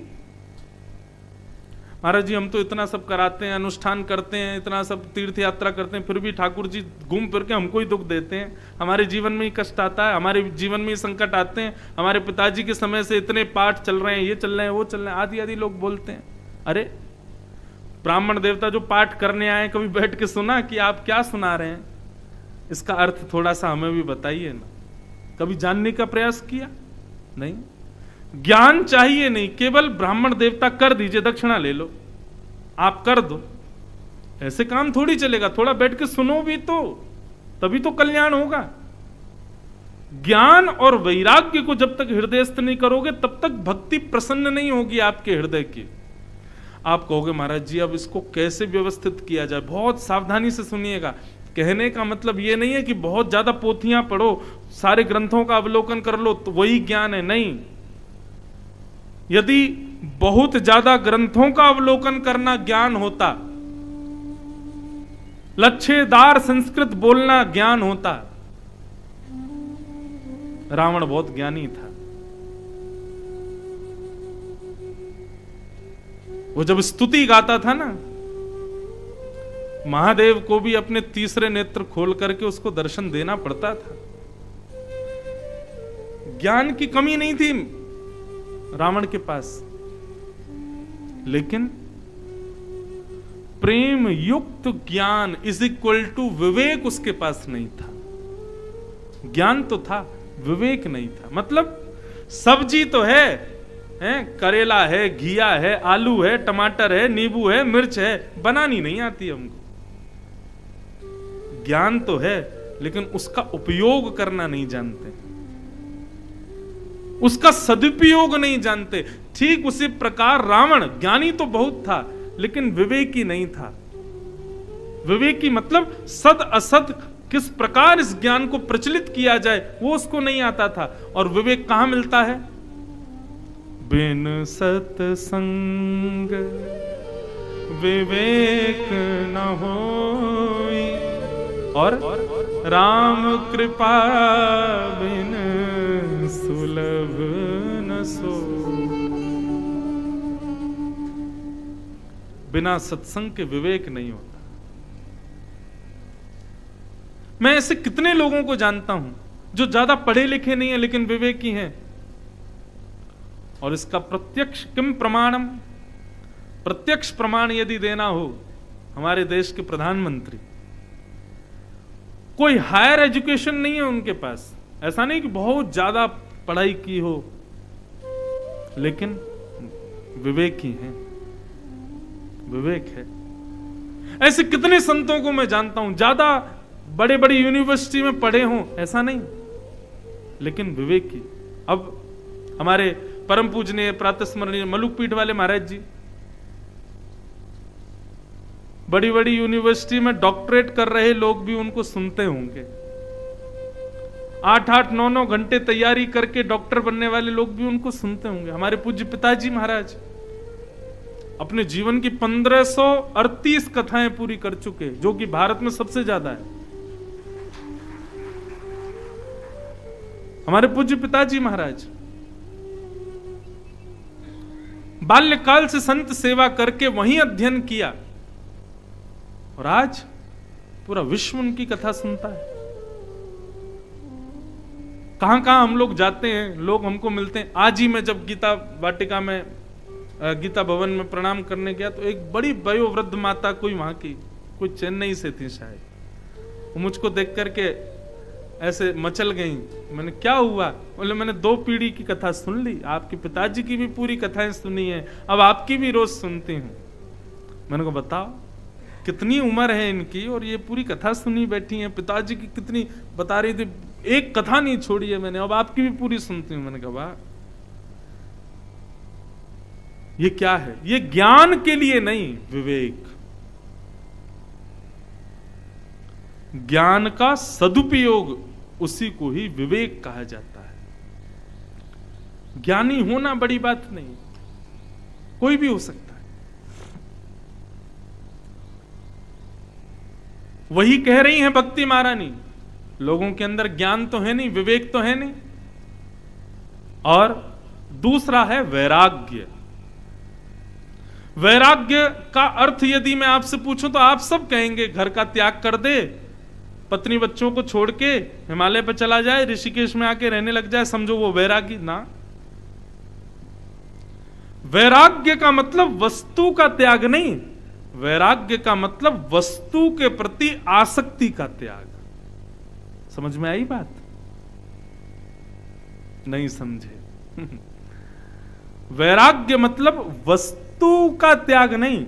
जैसे कई लोग व्रत करते हैं, सोमवार का व्रत करेंगे, एकादशी का व्रत करते हैं, और कई लोगों के तो अधिक मास में ही व्रत चल रहे हैं, लेकिन उनका व्रत कैसा? रोटी नहीं खाएंगे, चावल नहीं खाएंगे, सब्जी नहीं खाएंगे, लेकिन कोई और खा रहा हो, हमको दिखाओ मत, क्यों? तुम्हारी थाली देखेंगे हमारा मन कराएगा। ये वैराग्य नहीं, ये व्रत नहीं। व्रत का तात्पर्य क्या है? 56 भोग सामने रखा हो, आपकी जीभ में जल ना आवे, ये व्रत है। व्रत का मतलब ये नहीं कि मैं ब्याह नहीं करूंगा, मैं ब्रह्मचारी रहूंगा। ब्रह्मचारी भी दो स्थिति में होते हैं लोग। एक तो परम सुंदर हैं, सर्व योग्य हैं, लेकिन उसके बाद भी अपने आप को ब्रह्मचारी मानते हैं। परम सुंदरियों के मध्य में रहकर के भी ब्रह्मचर्यत्व का पालन करते हैं और कहते हैं मैं ब्रह्मचारी हूं, मुझे ब्याह नहीं करना, मैं सदैव ठाकुर जी के ब्रह्मचर्य में रहूंगा।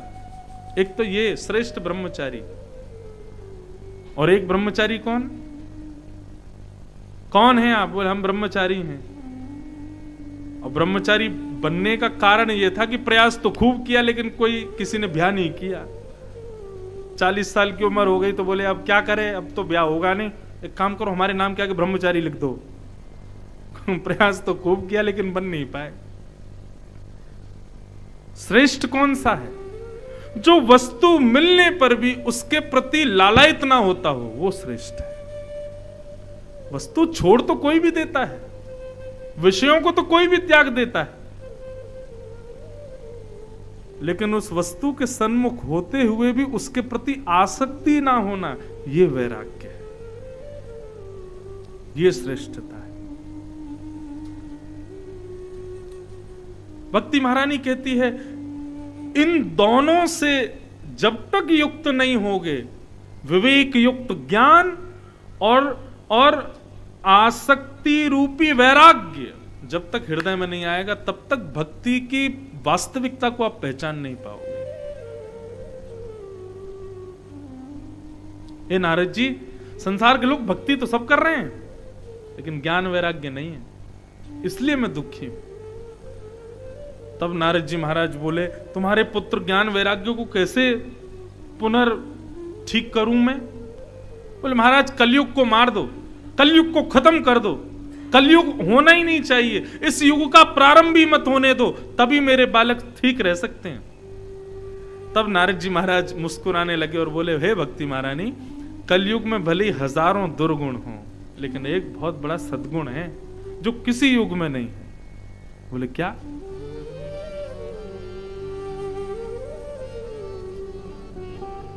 यत्फलं नास्ति तपसा ना योगेन समाधिना तत्फलं लभते सम्यक् कलौ केशव कीर्तना।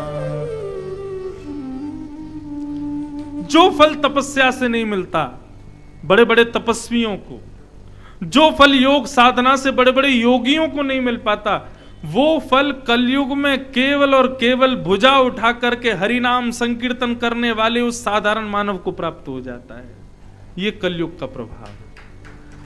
तपस्या से जो फल नहीं, योग साधना से जो फल नहीं मिल पाता, वो फल केवल और केवल हरि भजन हरि स्मरण करने मात्र से कलयुग में मिल जाता है। ये कलयुग का प्रभाव है। अन्य युगों में आपको यज्ञ करने पड़ेंगे, तप करने पड़ेंगे, साधनाएं करनी पड़ेंगी, लेकिन कलयुग में कुछ मत करो, केवल हरेर नाम हरेर नामैव केवलम कलौ न्यास्त्यैव नास्त्यैव नास्त्यैव गतिरन्यथ। हरे कृष्ण कृष्ण कृष्ण हरे हरे, हरे राम राम राम हरे हरे। बस इतने मात्र से कल्याण है कलयुग में। ये कलयुग का प्रभाव है। इसलिए कलयुग को मार नहीं सकते देवी हम, लेकिन तुम्हारे पुत्रों की योग्यता के लिए मैं कोई साधन ढूंढता हूं। तब नारद जी महाराज बड़े बड़े ऋषियों के पास पूछने गए ज्ञान वैराग्य कैसे पुष्ट होंगे, लेकिन कोई नहीं बता पाया। सबसे पूछते हुए बद्रीनाथ गए। बद्रीनाथ में जाकर के तब सनत कुमारों से मिले और सनत कुमारों ने पूछा कि हे नारद जी क्यों इतने दीन दुखी हो। तब नारद जी ने बताया ज्ञान और वैराग्य कैसे ठीक होंगे ये बताइए। तब सनत कुमारों ने 5 प्रकार के यज्ञ बताए, बहुत ध्यान से सुनना।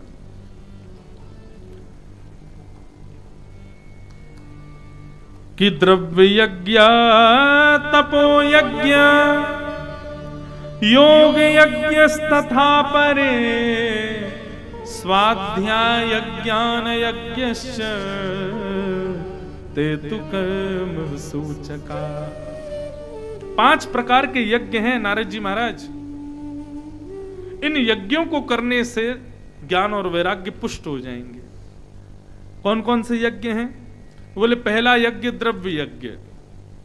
द्रव्य यज्ञ मतलब भगवान को पुष्प चढ़ाना, भगवान शिव को बिल्व पत्र चढ़ाना, नारायण को तुलसी अर्पित करना, फूल बंगला बनवाना, पंचामृत अभिषेक करना, सुंदर 56 भोग लगाना, जिसमें द्रव्य खर्च करके आप ठाकुर जी की आराधना करो, वो पहला यज्ञ। इससे श्रेष्ठ यज्ञ क्या है? बोले तप यज्ञ। व्यवस्थाओं को छोड़ करके अव्यवस्थित रह करके भगवत स्मरण करना, ये तप यज्ञ दूसरा यज्ञ है। जैसे कि वृंदावन गए, भीड़ लग रही है, किसी की कोहनी कोई चढ़ रहा है, महाराज भिज गए भीड़ में, और उस भीड़ में पिच करके भी आप जैसे तैसे बिहारी जी को देखो, ये तप यज्ञ है, ये तपी तो है। उसके बाद योग यज्ञ। योग यज्ञ का तात्पर्य क्या बताया गया? योग का एक स्वरूप प्राणायाम आदि भी होता है, परंतु योग का अर्थ होता है मिलना। भगवत रसिक जनों और संत जनों के सन्मुख बैठ करके उनसे कथा स्वाध्याय सुंदर ज्ञान लेकर के भगवत आराधन करना, ये योग यज्ञ। स्वाध्याय यज्ञ। स्वाध्याय यज्ञ क्या है? सुंदर सुंदर ग्रंथों का अवलोकन करके उनसे कुछ ना कुछ प्राप्त करना, ये स्वाध्याय यज्ञ। लेकिन इन सब यज्ञों से सर्वश्रेष्ठ यज्ञ एक है। बोले क्या? ज्ञान यज्ञ। नारद जी बोले ज्ञान यज्ञ कैसा होता है और इस ज्ञान यज्ञ में क्या सुनना चाहिए? हमारे हिंदू वैदिक सनातन धर्म में तो इतने सारे ग्रंथ हैं, क्या सुने क्या पढ़ें? तब सनत कुमारों ने बताया, बोले सत्कर्म सूचको नूनम ज्ञान यज्ञ स्मृतो बुधई, श्रीमद् भागवतालाप सतु गीत सुखादि। यदि ज्ञान यज्ञ करना चाहते हो तो ज्ञान यज्ञ में सर्वश्रेष्ठ ज्ञान यज्ञ श्रीमद् भागवत की कथा। क्यों? बोले भैया 18 पुराण सब शास्त्र वेदों का सबका सार है श्रीमद् भागवत में। आपने भागवत सुन ली, आपने भागवत का अवलोकन कर लिया, तो समझो आपने सबको सुन लिया, सबका थोड़ा थोड़ा। जैसे समुद्र की एक बूंद यदि मुख में चली जाए, समझो कितनी हजारों नदियों का जल आ गया एक साथ। ठीक वैसे ही मधुनि लिल्यु रशेष रश, जिस प्रकार मधुमक्खी के छत्ते से निकला हुआ रस शहद, उसको यदि आपने चाट लिया तो समझो आपने पूरे विश्व का रस चाट लिया। क्यों? मधुमक्खी कीचड़ से भी रस ले जाती है, गंदगी से भी रस ले जाती है, फूलों से भी रस ले जाती है, सब जगह से रस ले जाकर के मधु बनाती है। तो मधु का चखना मतलब सबको चख लेना। ठीक वैसे ही अगर आपने भागवत सुन ली तो समझो आपने सब कुछ सुन लिया, सारा ज्ञान सब कुछ प्राप्त हो गया। ऐसी भागवत की कथा कराओ, वो ज्ञान यज्ञ है। उसको कराते ही तुम्हारी भक्ति के दोनों पुत्र ज्ञान और वैराग्य पुनः पुष्ट हो जाएंगे। तब नारद जी महाराज कहने लगे, भगवान आप कैसी बात कर रहे हो? बोले क्यों? आप भागवत को श्रेष्ठ बता रहे हो। बोले वो है ही है, तो बताना क्या है? नारद जी कहने लगे, भागवत तो वेदों का अर्थ है। वेद जिस काम को नहीं कर पाए उस काम को भागवत कैसे कर देगी? सनत कुमारों ने बहुत उत्तर दिया। सनत कुमार बोले नारद भूख लगी है? बोले हाँ लगी है। तो एक काम करो, सामने आम का पेड़ है, आम मत खाओ, पेड़ खा लो। नारद जी बोले पेड़ खाने से क्या होगा? अरे महाराज पेड़ कोई खाने की चीज है? पेड़ खाने से ना तो पेट भरेगा, ना तो रस मिलेगा, और बल्कि 32 कहीं चिपक गई पेड़ से ही, तो कहीं खाने गए और निकल ही नहीं पाई। बोले ठीक उसी प्रकार फल में रस किसने भरा? पेड़ ने। फल को फल किसने बनाया? पेड़ ने। हमारी भूख को दूर कौन करेगा? फल। उस फल को जन्म किसने दिया? पेड़ ने। लेकिन पेड़ ने ही सब कुछ किया है, फिर भी पेड़ नहीं खाया जा सकता। पेड़ से रस नहीं मिलता, रस फल से ही मिलता है। ठीक उसी प्रकार वेद रूपी कल्प वृक्ष का पका हुआ फल है श्रीमद् भागवत। उसका जब सेवन करोगे तभी रस मिलेगा, तभी भूख निवृत्त होगे, तभी तुम्हारी क्षुधा मिटेगी। पेड़ को खाने से काम नहीं चलेगा। इसलिए जाओ फल का आश्रय लो। श्रीमद् भागवत फल है। लोग कहते हैं महाराज जी कथा सुनने से क्या फल मांगना चाहिए? मैंने कहा भैया भले आदमी, श्रीमद् भागवत स्वयं फल ही है, फल से फल नहीं मांगा जाता। मतलब आज आप कथा सुनने के लिए बैठे हो, ये निश्चित ही आपके पूर्व के फल मांगे गए होंगे भगवान से। हे भगवान हमको कोई सुंदर फल प्रदान करो, हे नाथ हमको कोई सुयोग फल दो, हे भगवान कृपा करके रीझ करके हम पर अपनी प्रसन्नता रूपी फल दो। उन सब फलों का एकनिष्ठ एक तत्व रूप आज हुआ कि आप कथा सुन रहे हो। कथा सुनना ही फल है, कथा से फल नहीं मांगा जाता, फल से फल नहीं मांगा जाता, फल से बीज मांगा जाता है, फल से रस मांगा जाता है, फल से भूख निवृत्ति मांगी जाती है। फल से फल नहीं मांगते। भागवत से रस मांगो, भागवत से भूख की निवृत्ति मांगो, संसार के विषयों की निवृत्ति मांगो। भागवत से और भागवत प्रकट हो ऐसे बीज मांगो, फल मत मांगना। भागवत स्वयं फल है। बहुत बड़ी बात है, इसको ध्यान रखिएगा। नारद जी महाराज ने कहा कि भगवान जरूर अब भागवत की कथा होगी, लेकिन कहां हो, कैसे हो, कौन करेगा, जरा हमको बताइए। तब गंगाद्वार समीपे तू तटमानंद नामकम। गंगाद्वार, गंगाद्वार कहते हैं हरिद्वार को। अच्छा अब एक मेरी बात सुनिएगा। गीता भवन के लोग भी जो बैठे हैं, ऋषिकेश के लोग भी जो बैठे हैं, बहुत ध्यान से सुनना। यहां पर कहा गया कि भाई एक काम करो, कथा कराने के लिए सुंदर स्थान हम तुमको बता रहे हैं। बोले क्या? गंगाद्वार समीपे तू तटमानंद नामकम। गंगा द्वार के समीप में, गंगा द्वार कहते हैं हरिद्वार को। पहले इसका नाम गंगा द्वार भी है क्योंकि गंगा जी यहीं से पृथ्वी पर आती हैं। अभी तक तो ये पहाड़ है ना, ऋषिकेश भी पहाड़ों पर ही है। ये सब भू वैकुंठ है। पृथ्वी मूल प्रारंभ कहां से होती है? ऋषिकेश के बाद। जैसे हरिद्वार में गंगा जी पहुंच जाती है, वो पृथ्वी का स्तर है, तो इसलिए हरिद्वार को गंगा द्वार भी कहा जाता है। बोले गंगा द्वार के समीप में एक आनंद नाम का वन है। अब आनंद वन के लोग कई स्थानों को बोलते हैं, कोई सुख तीर्थ को भी बोलता है, कोई हरिद्वार में हर की पौड़ी को भी बोलता है, आदि आदि लोग बोलते। लेकिन एक संत ने मुझे बड़ा अच्छा उत्तर दिया। मैंने कहा महाराज जी आनंद वन कहाँ है? तो उन्होंने क्या बताया? बोले देखो ये सनत कुमार नारद जी से कह रहे हैं कि भैया गंगा द्वार के समीप में एक आनंद नाम का वन है। मैंने कहा जी ये चर्चा हो कहां रही है? ये चर्चा हो रही बद्रीनाथ में।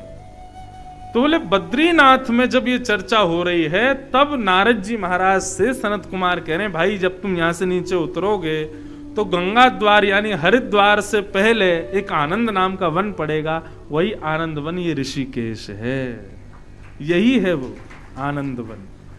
बोले यदि आप बद्रीनाथ से इस चर्चा को सुन रहे हो, बद्रीनाथ से यही तो कहा जाएगा भैया हरिद्वार से पहले एक स्थान पड़ेगा। तो वही तो कह रहे हैं गंगा द्वार से पहले समीप में ही एक गंगा के तट पर एक आनंद नाम का वन होगा। वो आनंद वन ये ऋषिकेश ही है। वहां जाकर के आप एक वटवृक्ष के नीचे गंगा की बालुका की व्यासपीठ बनाओ, वृक्ष के नीचे सबकी बैठने की व्यवस्था कर देना, 7 दिन तक लोगों को भोजन भूख लगे तो फल आदि दे देना, पीने के लिए गंगा का पानी है। इस प्रकार भागवत की कथा कराओ। सब व्यवस्थाएं बता दी। नारद जी बोले व्यवस्था कर दी तो व्यास जी भी बता दो किससे कराएं कथा। तब नारद जी बोले भगवान मुझे समझ आ गया। बोले क्या? व्यास जी ढूंढने की जरूरत नहीं, आप ही कथा सुना दो। हे सनत कुमारों आप कथा सुनाओ। तब सनत कुमार पधारे आनंद वन में और यहां पर श्रीमद् भागवत की प्रथम भागवत कथा हुई। और उस कथा में देवता पधारे, देव ऋषि पधारे, ऋषिगण अपने शिष्यों के संग पधारे, सब पधारे। जहां तक दृष्टि जा रही है केवल गंगा को छोड़ करके वृक्ष और मानव श्रोता जन बैठे हैं। और सनक सनंदन सनातन सनत कुमार अपनी मधुर वाणी में भागवत की कथा गा रहे हैं। और क्या कह रहे हैं भागवत गाते हुए? बहुत सुंदर बात। आजन्म मात्रमप्येन सठेन किंचित् चित्तं विधाय सुख शास्त्र कथा न पीता चांडालवच्च खरवद्वततेन नीतम् मिथ्या स्वजन्म जननी जन दुख भाजा। सनत कुमार कह रहे भैया ये भागवत की कथा है।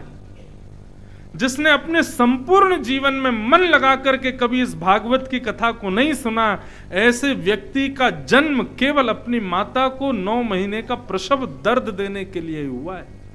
इसलिए अपने संपूर्ण जीवन में एक बार नहीं तो अनंत बार हृदय से मन लगा करके भागवत की कथा अवश्य सुनो। धिक्तम नरम पशु समम भूवि भार रूपम। जो व्यक्ति अपने जीवन में भागवत को अवलोकन नहीं करता, भागवत का श्रवण नहीं करता, ऐसा व्यक्ति पृथ्वी का सबसे बड़ा भार माना जाता है। वो जब चलता है ना तो पृथ्वी को बहुत भारी लगता है। क्यों? अज्ञान का भार है ना उसके अंदर। भागवत जब सुन लेगा तो अज्ञान दूर हो जाएगा, ज्ञान उत्पन्न हो जाएगा, तो पृथ्वी को भी हल्का हल्का लगेगा। इसलिए भैया भागवत जरूर सुनो। इस प्रकार सनत कुमार कथा सुना रहे थे। इतने में ही भक्ति सुतौ तौ तरणौ गृहीत्वा प्रेमैक्वरूपा सहसा विरासित श्री कृष्ण गोविंद हरे मुरारे नाथेति नामानि मुहुर्वदन्ति। भक्ति महारानी अपने पुत्र ज्ञान और वैराग्य के साथ वहीं प्रकट हो गई, नाचने लगी और कीर्तन करने लगी। जय जय राम कृष्ण हरि, जय जय राम कृष्ण हरि, जय जय राम कृष्ण हरि, जय जय राम कृष्ण हरि, जय जय राम कृष्ण हरि, जय जय राम कृष्ण हरि, जय जय राम कृष्ण हरि, जय जय राम कृष्ण हरि, जय जय राम कृष्ण हरि, जय जय राम कृष्ण हरि, जय जय राम कृष्ण हरि, जय जय राम कृष्ण हरि, जय जय राम कृष्ण हरि। ओ श्री कृष्ण गोविंद हरे मुरारे, हे नाथ नारायण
वासुदेव।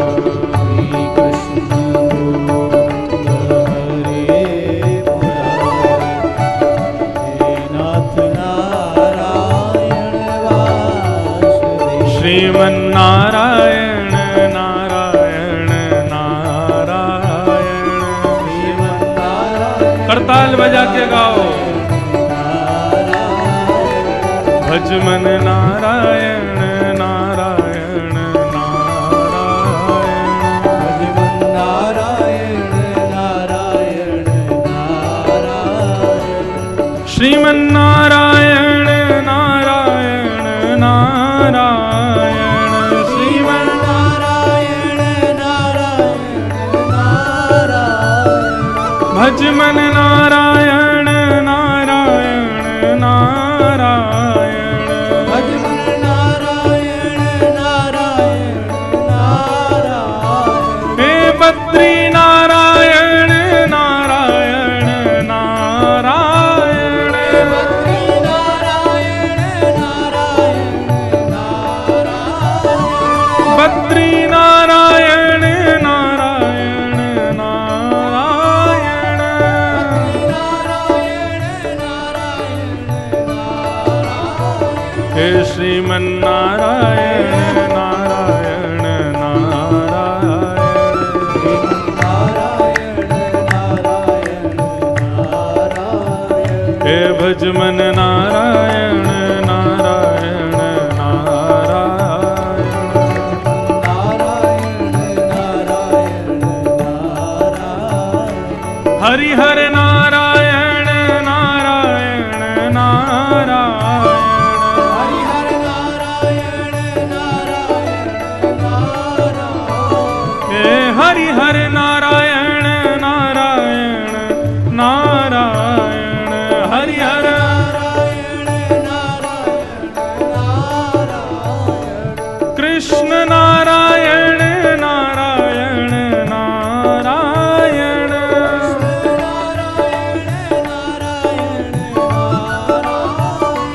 गंगा नारायण नारायण नारायण,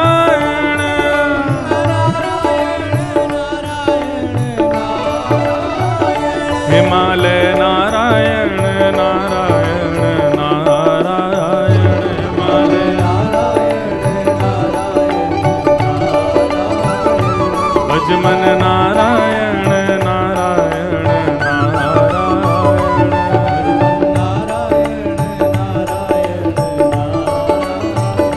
श्रीमन्नारायण नारायण नारायण,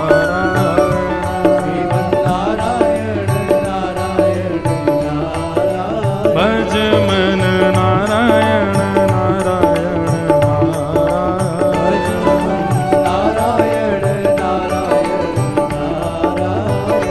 श्रीमन्नारायण नारायण नारायण,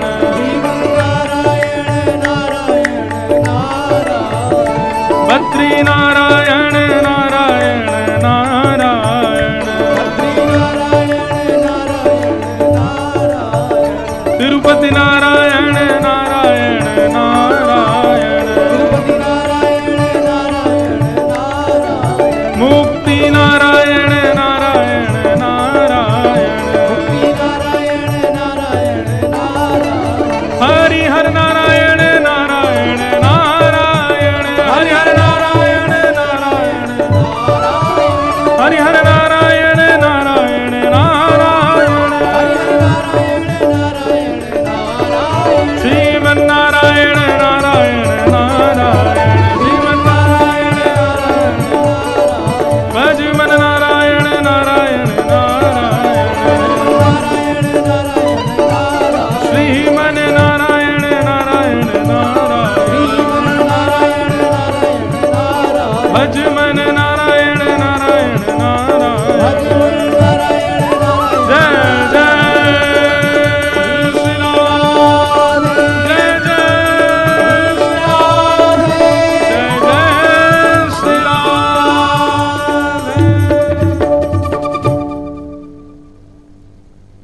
बोलो लक्ष्मी नारायण भगवान की। श्री बद्रीनारायण भगवान की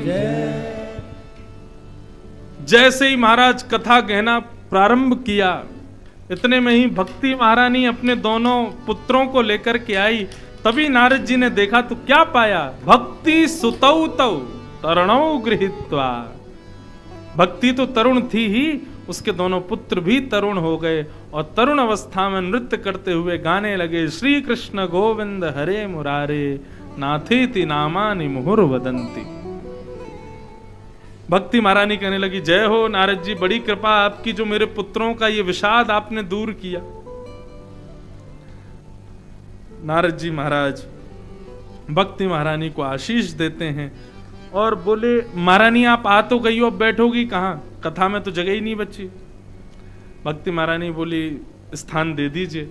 नारद जी ने इतना सुंदर स्थान दिया, बोले ये जितने वैष्णव बैठे हैं कथा के प्रेमी, इन सबके हृदय रूपी आसन पर जाकर के विराजमान हो जाओ और निरंतरम वैष्णव मानसानी, वैष्णवों के हृदय रूपी मानस इस आसन पर भक्ति महारानी विराजमान हो गए। तो बंधुओं, ये भागवत की कथा है। ज्ञान वैराग्य भक्ति यदि आपको पुष्ट होती दिखे तो समझो कथा समझ में आ रही है। यदि भक्ति ज्ञान वैराग्य वैसा ही था जैसा सूरत में था वैसे ही अभी भी है तो समझो अभी कथा सुनी नहीं हमने। जैसा चेन्नई में था वैसा ही अब है, जैसा बेंगलोर में और कलकत्ता दिल्ली में था वैसा ही अभी भी है तो समझो अभी कथा नहीं सुनी हमने, भोजन करके आए हैं बस। अपनी भक्ति में बदलाव दिखे, अपने ज्ञान में थोड़ी श्रेष्ठता दिखे। और सबसे बड़ी बात बताऊं, बदलाव कैसे दिखेगा? मैं एक ही बात कहता हूं, नजर घुमा के सबको देखो, यदि सब में गुण दिखें, इसमें ये अच्छाई है, इसमें ये अच्छाई है, इसमें ये भलाई है, समझो अब बदलाव हो रहा है। लेकिन कितना भी श्रेष्ठ व्यक्ति हो उसमें भी आपको यही दिख रहा है कि अवगुण क्या है, तो समझो अभी बहुत जरूरत है आपको सीखने की। भक्ति मानस पटल पर विराजमान होकर के दृष्टि को बदल देती है, स्थिति को बदल देती है। कथा की योग्यता ही यही है कि हमको सब में गुण दिखे। जो उपेक्षित है, सर्व उपेक्षित व्यक्ति, जिसको कोई नहीं कहता कि अच्छा है, ऐसा व्यक्ति भी आपके सामने खड़ा कर दिया जाए, आप उसमें भी गुण निकाल लो तो समझो भक्ति ने, कथा ने आप पर देखो, ठाकुर जी का यही स्वरूप है। हम कितने दुर्गुणशील हैं हम लोग, कितने बुरे हैं हम लोग, कितनी दुर्गुणताओं से भरे हुए हैं, लेकिन फिर भी ठाकुर जी हम पर कितनी कृपा करते हैं।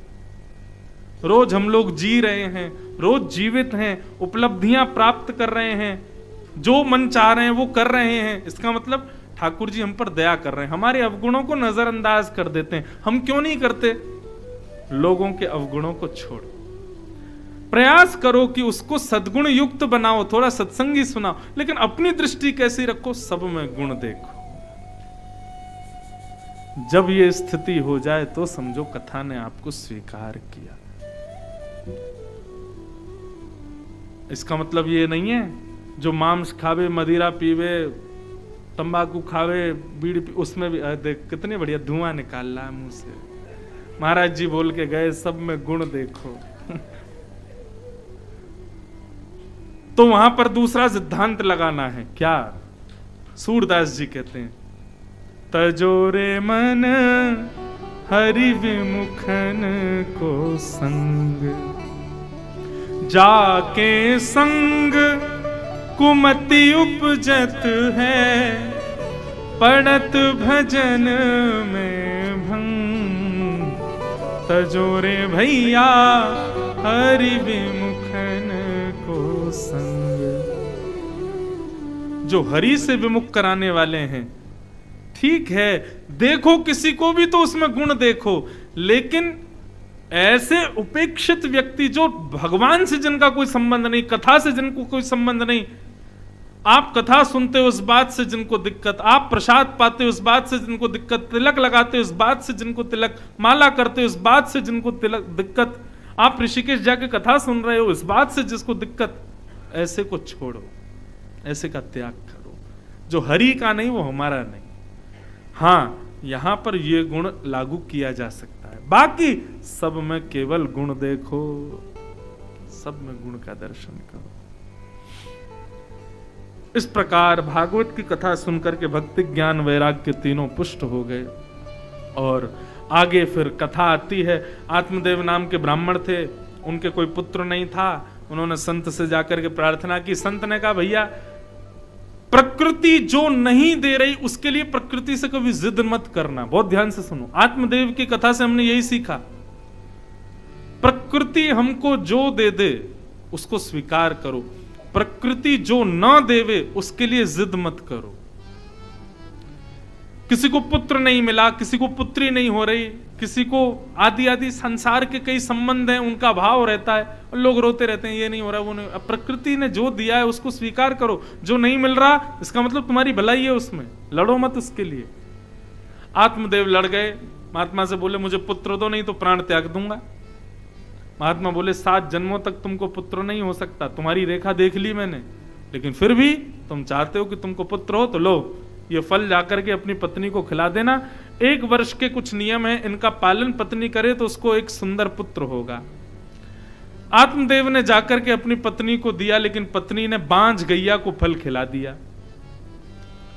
खुद मन में सोचने लगी अब कहां गर्व आ जाएगा, जो चाहूंगी खाना सकूंगी, जिससे चाहूंगी बोलना सकूंगी। मायके चली जाती हूं, वहां मेरी एक सहेली गर्भवती है, 9 महीने बाद उसके पुत्र को ले आऊंगी, उसको खूब सारा धन दे दूंगी, उसके बहुत सारे बच्चे हैं, पैसे की कमी है, धन दे के उसके पुत्र को ले आऊंगी, पति को दिखा दूंगी।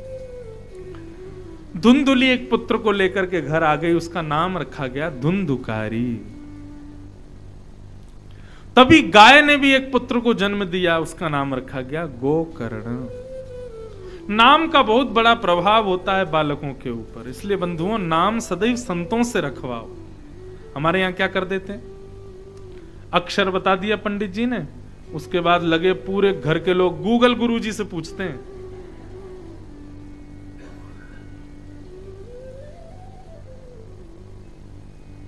सबसे बड़े गुरुजी हैं आज की डेट में, वशिष्ठ विश्वामित्र सब उन्हीं में ही विराजमान है, गूगल।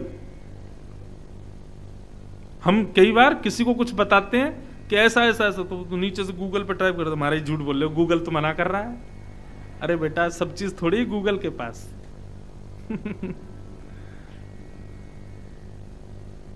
बच्चों का नाम श्रेष्ठ महात्माओं से पूछ करके रखो, श्रेष्ठ लोगों से जान करके रखो।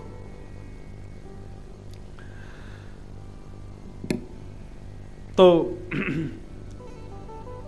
गोकर्ण पंडित ज्ञानी हुए, लेकिन धुंधुकारी मान दुष्ट हुआ।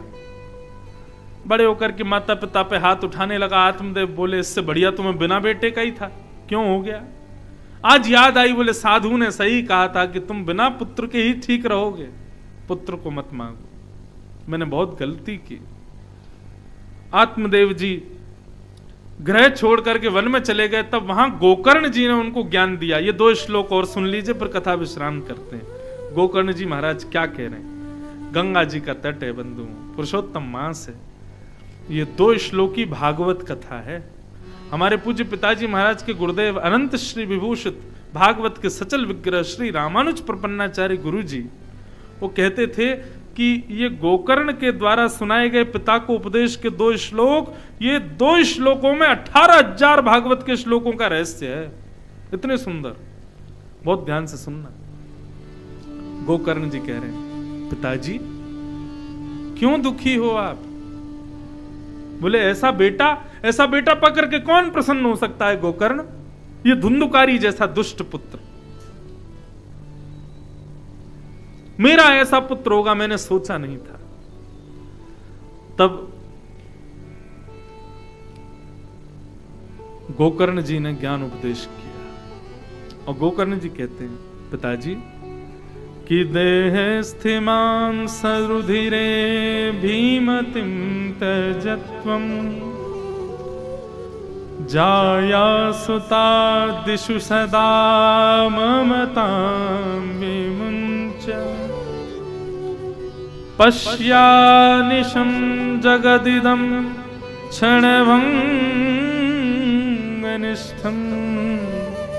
वैराग्य राग रसिको भव भक्ति निष्ठा। पिताजी बहुत सुंदर बात है, बहुत ध्यान से सुनना। पिताजी व्यक्ति को दो चीजें, दो गुण ऐसे हैं मानव के अंदर जो उसको सदा सदा दुखी करते रहते हैं। और ये गुण कौन से हैं पिताजी? पहला अहमता और दूसरा ममता। पिताजी अहमता सदैव हम अपने ऊपर करते हैं। मेरा रूप सुंदर, मेरा शरीर सुंदर, मेरे कान सुंदर, मेरी नाक सुंदर, मेरी आंख सुंदर, मेरा गला सुंदर। ये अहमत्व, अहमत्व सदैव व्यक्ति का खुद में होता है और ममत्व सदैव अपनों में होता है। और ये दोनों ही दुख के कारण हैं पिताजी। हम अभिमान किसके ऊपर करते हैं? अपने ऊपर। क्यों?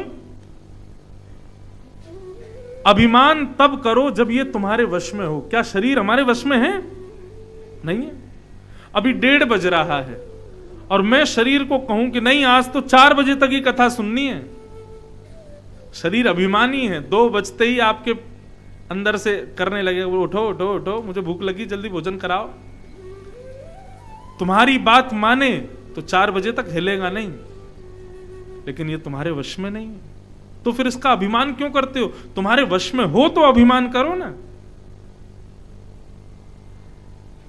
शरीर को बोल देना, आज आप सब लोग कह देना, ए शरीर सुन, तूने जो बोला हमने सब खिलाया, जैसा चाहा वैसा पिलाया, जैसे चाहे वैसे कपड़े पहनाए, अब तू हमारी बात मान, अब तू बुढ़ा मत होना, तेरे बाल सफेद नहीं होने चाहिए, तुझे कान से कम सुनाई दे ऐसा मत होना, तेरे दांत एक भी नहीं टूटने चाहिए, आंखों पे चश्मा तो मैं पहनूंगा ही नहीं, डायबिटीज बढ़नी नहीं चाहिए, कोलेस्ट्रॉल कंट्रोल रहे, दवाई ववाई नहीं लूंगा। ये शरीर तू मेरा है, मेरी बात नहीं मानेगा?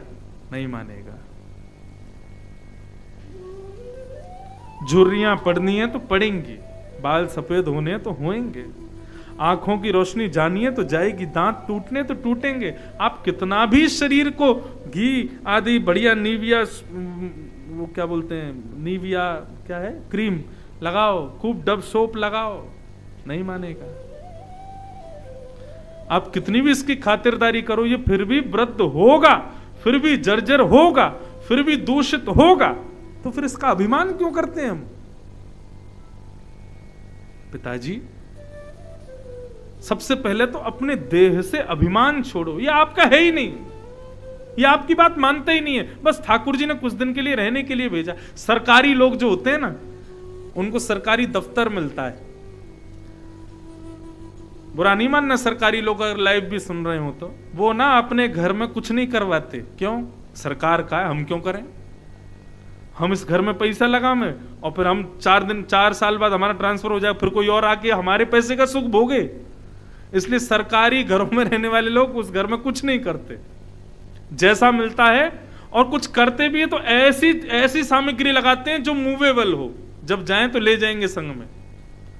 ठीक वैसे ही बंधुओं, ये सरकारी घर मिला है हमको, काय को इसमें पैसा खर्च कर रहे हो? काय को दुनिया भर के इसमें लगाते जा रहे हो? इसमें वो लगाओ जो साथ ले जा सको, और वो केवल हरि नाम है, वो केवल भगवत नाम है, केवल वो ही मूवेबल है। बाकी इसमें जो लगाओगे यहीं रह जाना है। इसलिए ज्यादा इसकी व्यवस्थाओं में मत लगो। पिताजी देह से अभिमान छोड़ो। और दूसरा, पहला दुख का कारण अहमता। अब देखो अभिमान कैसा होता है। आप जब कथा में आए तो रसोईया से बोल के बढ़िया चटपटी सब्जी बनाई हो, गुलाब जामुन बनाई हो, रसगुल्ला बनाई हो, ऐसे ऐसे करी हो। अब आप लौट के गए, आपने जैसे खाया, यार स्वाद तो है ही नहीं, नींबू तो डाला ही नहीं, इसमें नमक तो है ही नहीं, हो गए दुखी। ये देह का अभिमान। आपने पहले ही फोन कर दिया था, भैया ऋषिकेश में बढ़िया वाला कमरा हमको देना। जैसे कमरे में आए तो देखा कि साधारण सा कक्ष था, ताली बज गई। जैसे कमरे में आए व्यवस्थापकों, भैया ये कैसा कमरा है, हमने आपको पहले ही बोल दिया था। ये है देह के अभिमान से मिलने वाला कष्ट। अच्छा, हम जब आ रहे थे तो हमने बोला था भाई हमको गीता भवन में ही रुकना है, क्यों? सब संत महात्मा वहां रुके हैं, सब लोग रुके हैं, बस हमारे लाल जी की सेपरेट। अब वो इतनी व्यस्तता, इतना भीड़ बढ़ गई कि कोई नहीं, फिर भी हमको बहुत बढ़िया जगह, गंगा जी की बिल्कुल गोद में ही रह रहे हैं अभी भी। लेकिन देहाभिमान कैसा होता है कि जैसा देह को चाहिए नहीं मिले तो देह नाराज हो जाता है, दुखी हो जाता है। इसलिए पिताजी, जो आपको दुखी करे ऐसी क्रिया करनी क्यों है? इस देह से अभिमान को त्यागो, पहला दुख का कारण। और दूसरा दुख का कारण है ममता। ममता किसमें होती है? ममता अपनों में होती है। मेरा बेटा, मेरी बेटी, मेरी पत्नी, मेरी गाड़ी, मेरी टी शर्ट, मेरा पैंट, मेरी दफ्तर, मेरी दुकान, मेरी बिल्डिंग, मेरा ये, मेरा वो, ये दुख के कारण। जिसको भी आपने मेरा कहा वो कुछ भी अनुचित करेगा, आप दुखी हो जाओगे।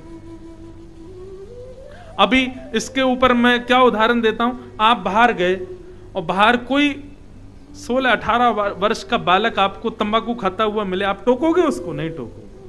कोई भी हो तो क्यों टोकोगे? लेकिन अपने घर का कोई बालक हो, अपने चाचा का बेटा हो, अपना बेटा हो, क्या करोगे? डंडा लाओगे, बोले तेरी हिम्मत कैसे हुई खाने की? क्यों? क्योंकि मेरा है। पराया है तो कुछ भी करे, हमें कोई दिक्कत नहीं, लेकिन मेरा खाए तो मुझसे सहन नहीं होता।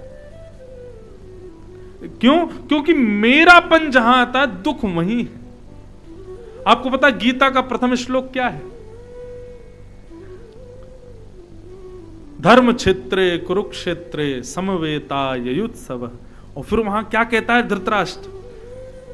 पांडवा मामकाश्चैव किम कुर्वन्ति संजय। मामका पांडवश्चैव। अब वहां पर वो क्या कहता? मेरे बेटे और पांडु के बेटे क्या कर रहे हैं जरा बताना संजय। ये माम का शब्द, यही है महाभारत युद्ध की नींव, जड़। माम का, मेरे। भगवान रघुनंदन श्री राम लक्ष्मण जी को उपदेश जब करते हैं वन में, अब मैं अभी राम कथा करके आया ना, मुझे चौपाई तो याद नहीं, अब करूंगा याद, कथाओं में गाने में आनंद आता है। वहां पे राम जी कहते हैं माया क्या है लक्ष्मण? मैं और मेरा, तू और तेरा, यही तो माया है। लेकिन माया से विपरीत भक्ति क्या है? सूरदास जी कहते हैं सवई भूमि गोपाल के, सब गोपाल जी के हैं, ये भक्ति है। लेकिन मैं मेरा और तू तेरा, यही माया है। इससे जिस दिन तर गए ना लक्ष्मण, उसी दिन ज्ञान हो जाएगा। तो पिताजी, सबसे पहले अपने अंदर से अहमत्व का त्याग करो, शरीर के प्रति जो अहंकार है इसको छोड़ो। और दूसरी बात, अपनों के प्रति जो आपकी ममता है इसका त्याग करो। ममता केवल एक से करो, श्री कृष्ण से, उसके अलावा किसी से ममता मत करो। ममता का मतलब क्या होता है? ये मेरा है, मैं इसके बिना जी नहीं सकता, हाय राम कहां चला गया मेरा, ये मेरा मेरा मेरा मेरा, ये नहीं। नरसिंह मेहता जी का एक प्रसंग आता है, उनके बेटे का ब्याह होना था, श्रेष्ठ कुल की लड़की, लेकिन नरसिंह मेहता साधारण कुल के। जैसे तैसे ब्याह संबंध सुनिश्चित हुआ तो लड़की वालों को किसी ने जाकर के कह दिया, अरे तुम किससे ब्याह कर रहे हो अपनी बेटी का? बोले नरसिंह मेहता के बेटे से। हैं? अरे उनके यहां तो आज भोजन बन जाए 3 दिन तक फिर लाले रहते हैं, ऐसे घर में अपनी बेटी को भेजोगे? अरे भैया शास्त्र आज्ञा करते हैं बेटी सदैव अपने से ऊंचे खानदान में भेजनी चाहिए, ऐसे कुल में बेटी मत भेजो नहीं तो दुखी रहोगे। तो लड़की वाले बोले अब क्या करें, अब तो सब पक्का हो गया। 3 दिन बाद बारात लेकर के नरसिंह मेहता आ रहे हैं। तो एक बुद्धिमान चतुर व्यक्ति ने लड़की वाले को एक उपाय बताया। बोले काम करो, आप नरसिंह मेहता को एक पत्र लिखो कि हमको बारात कैसी चाहिए, और यदि वैसी व्यवस्था नरसिंह मेहता नहीं कर पावे तो पत्र में नीचे लिख देना, अगर ऐसी व्यवस्था नहीं हो तो आप मत आइएगा, हम बयान नहीं कर पाएंगे। पत्र में क्या लिखा? 100 हाथी, 200 घोड़े, इतने जे, इतने वो, बैंड बाजे, नंगाड़े वाले, ऐसी सहनाइयां, ऐसे वो, जो हो ही नहीं सकता था वो सब कुछ उस पत्र में लिख दिया। दूल्हा जो है वो ऐसे घोड़े पर बैठ के आना चाहिए, बिल्कुल उसमें एक भी धब्बा नहीं होना चाहिए, ना जाने क्या क्या उसमें लिख दिया। बस मनगढ़ंत ऐसी बातें कि जिनको सुन के नरसिंह मेहता मना कर दे। और सब लिख करके बढ़िया फोल्ड करके ऊपर जय श्री कृष्ण लिख के भेज दिया। डाकिया पत्र लेकर के मेहता जी के पास गया, नरसिंह जी आपके लिए पत्र आया। बोले ला भैया। नरसिंह मेहता ने जैसे देखा उस पर लिखा जय श्री कृष्ण। बोले ए डाकिया, तू जानता है ये मेरा नहीं है, ये ठाकुर जी का पत्र है, दूसरों का पत्र मुझे क्यों देता है लाके? देख इस पर जय श्री कृष्ण लिखा है, दूसरों का पत्र भैया मैं तो नहीं पढ़ूंगा इसको, ठाकुर जी का पत्र है, ठाकुर जी पढ़े वो जाने। और नरसिंह मेहता ने खोल के ही नहीं देखा, ठाकुर जी के आगे रख दिया। बोले ठाकुर जी आपके किसी प्रेमी ने पत्र भेजा, आप पढ़ लेना, मैंने खोल के नहीं देखा है ना। भगवान मनी मन सोच रहे एक बार खोल तो ले, पढ़ तो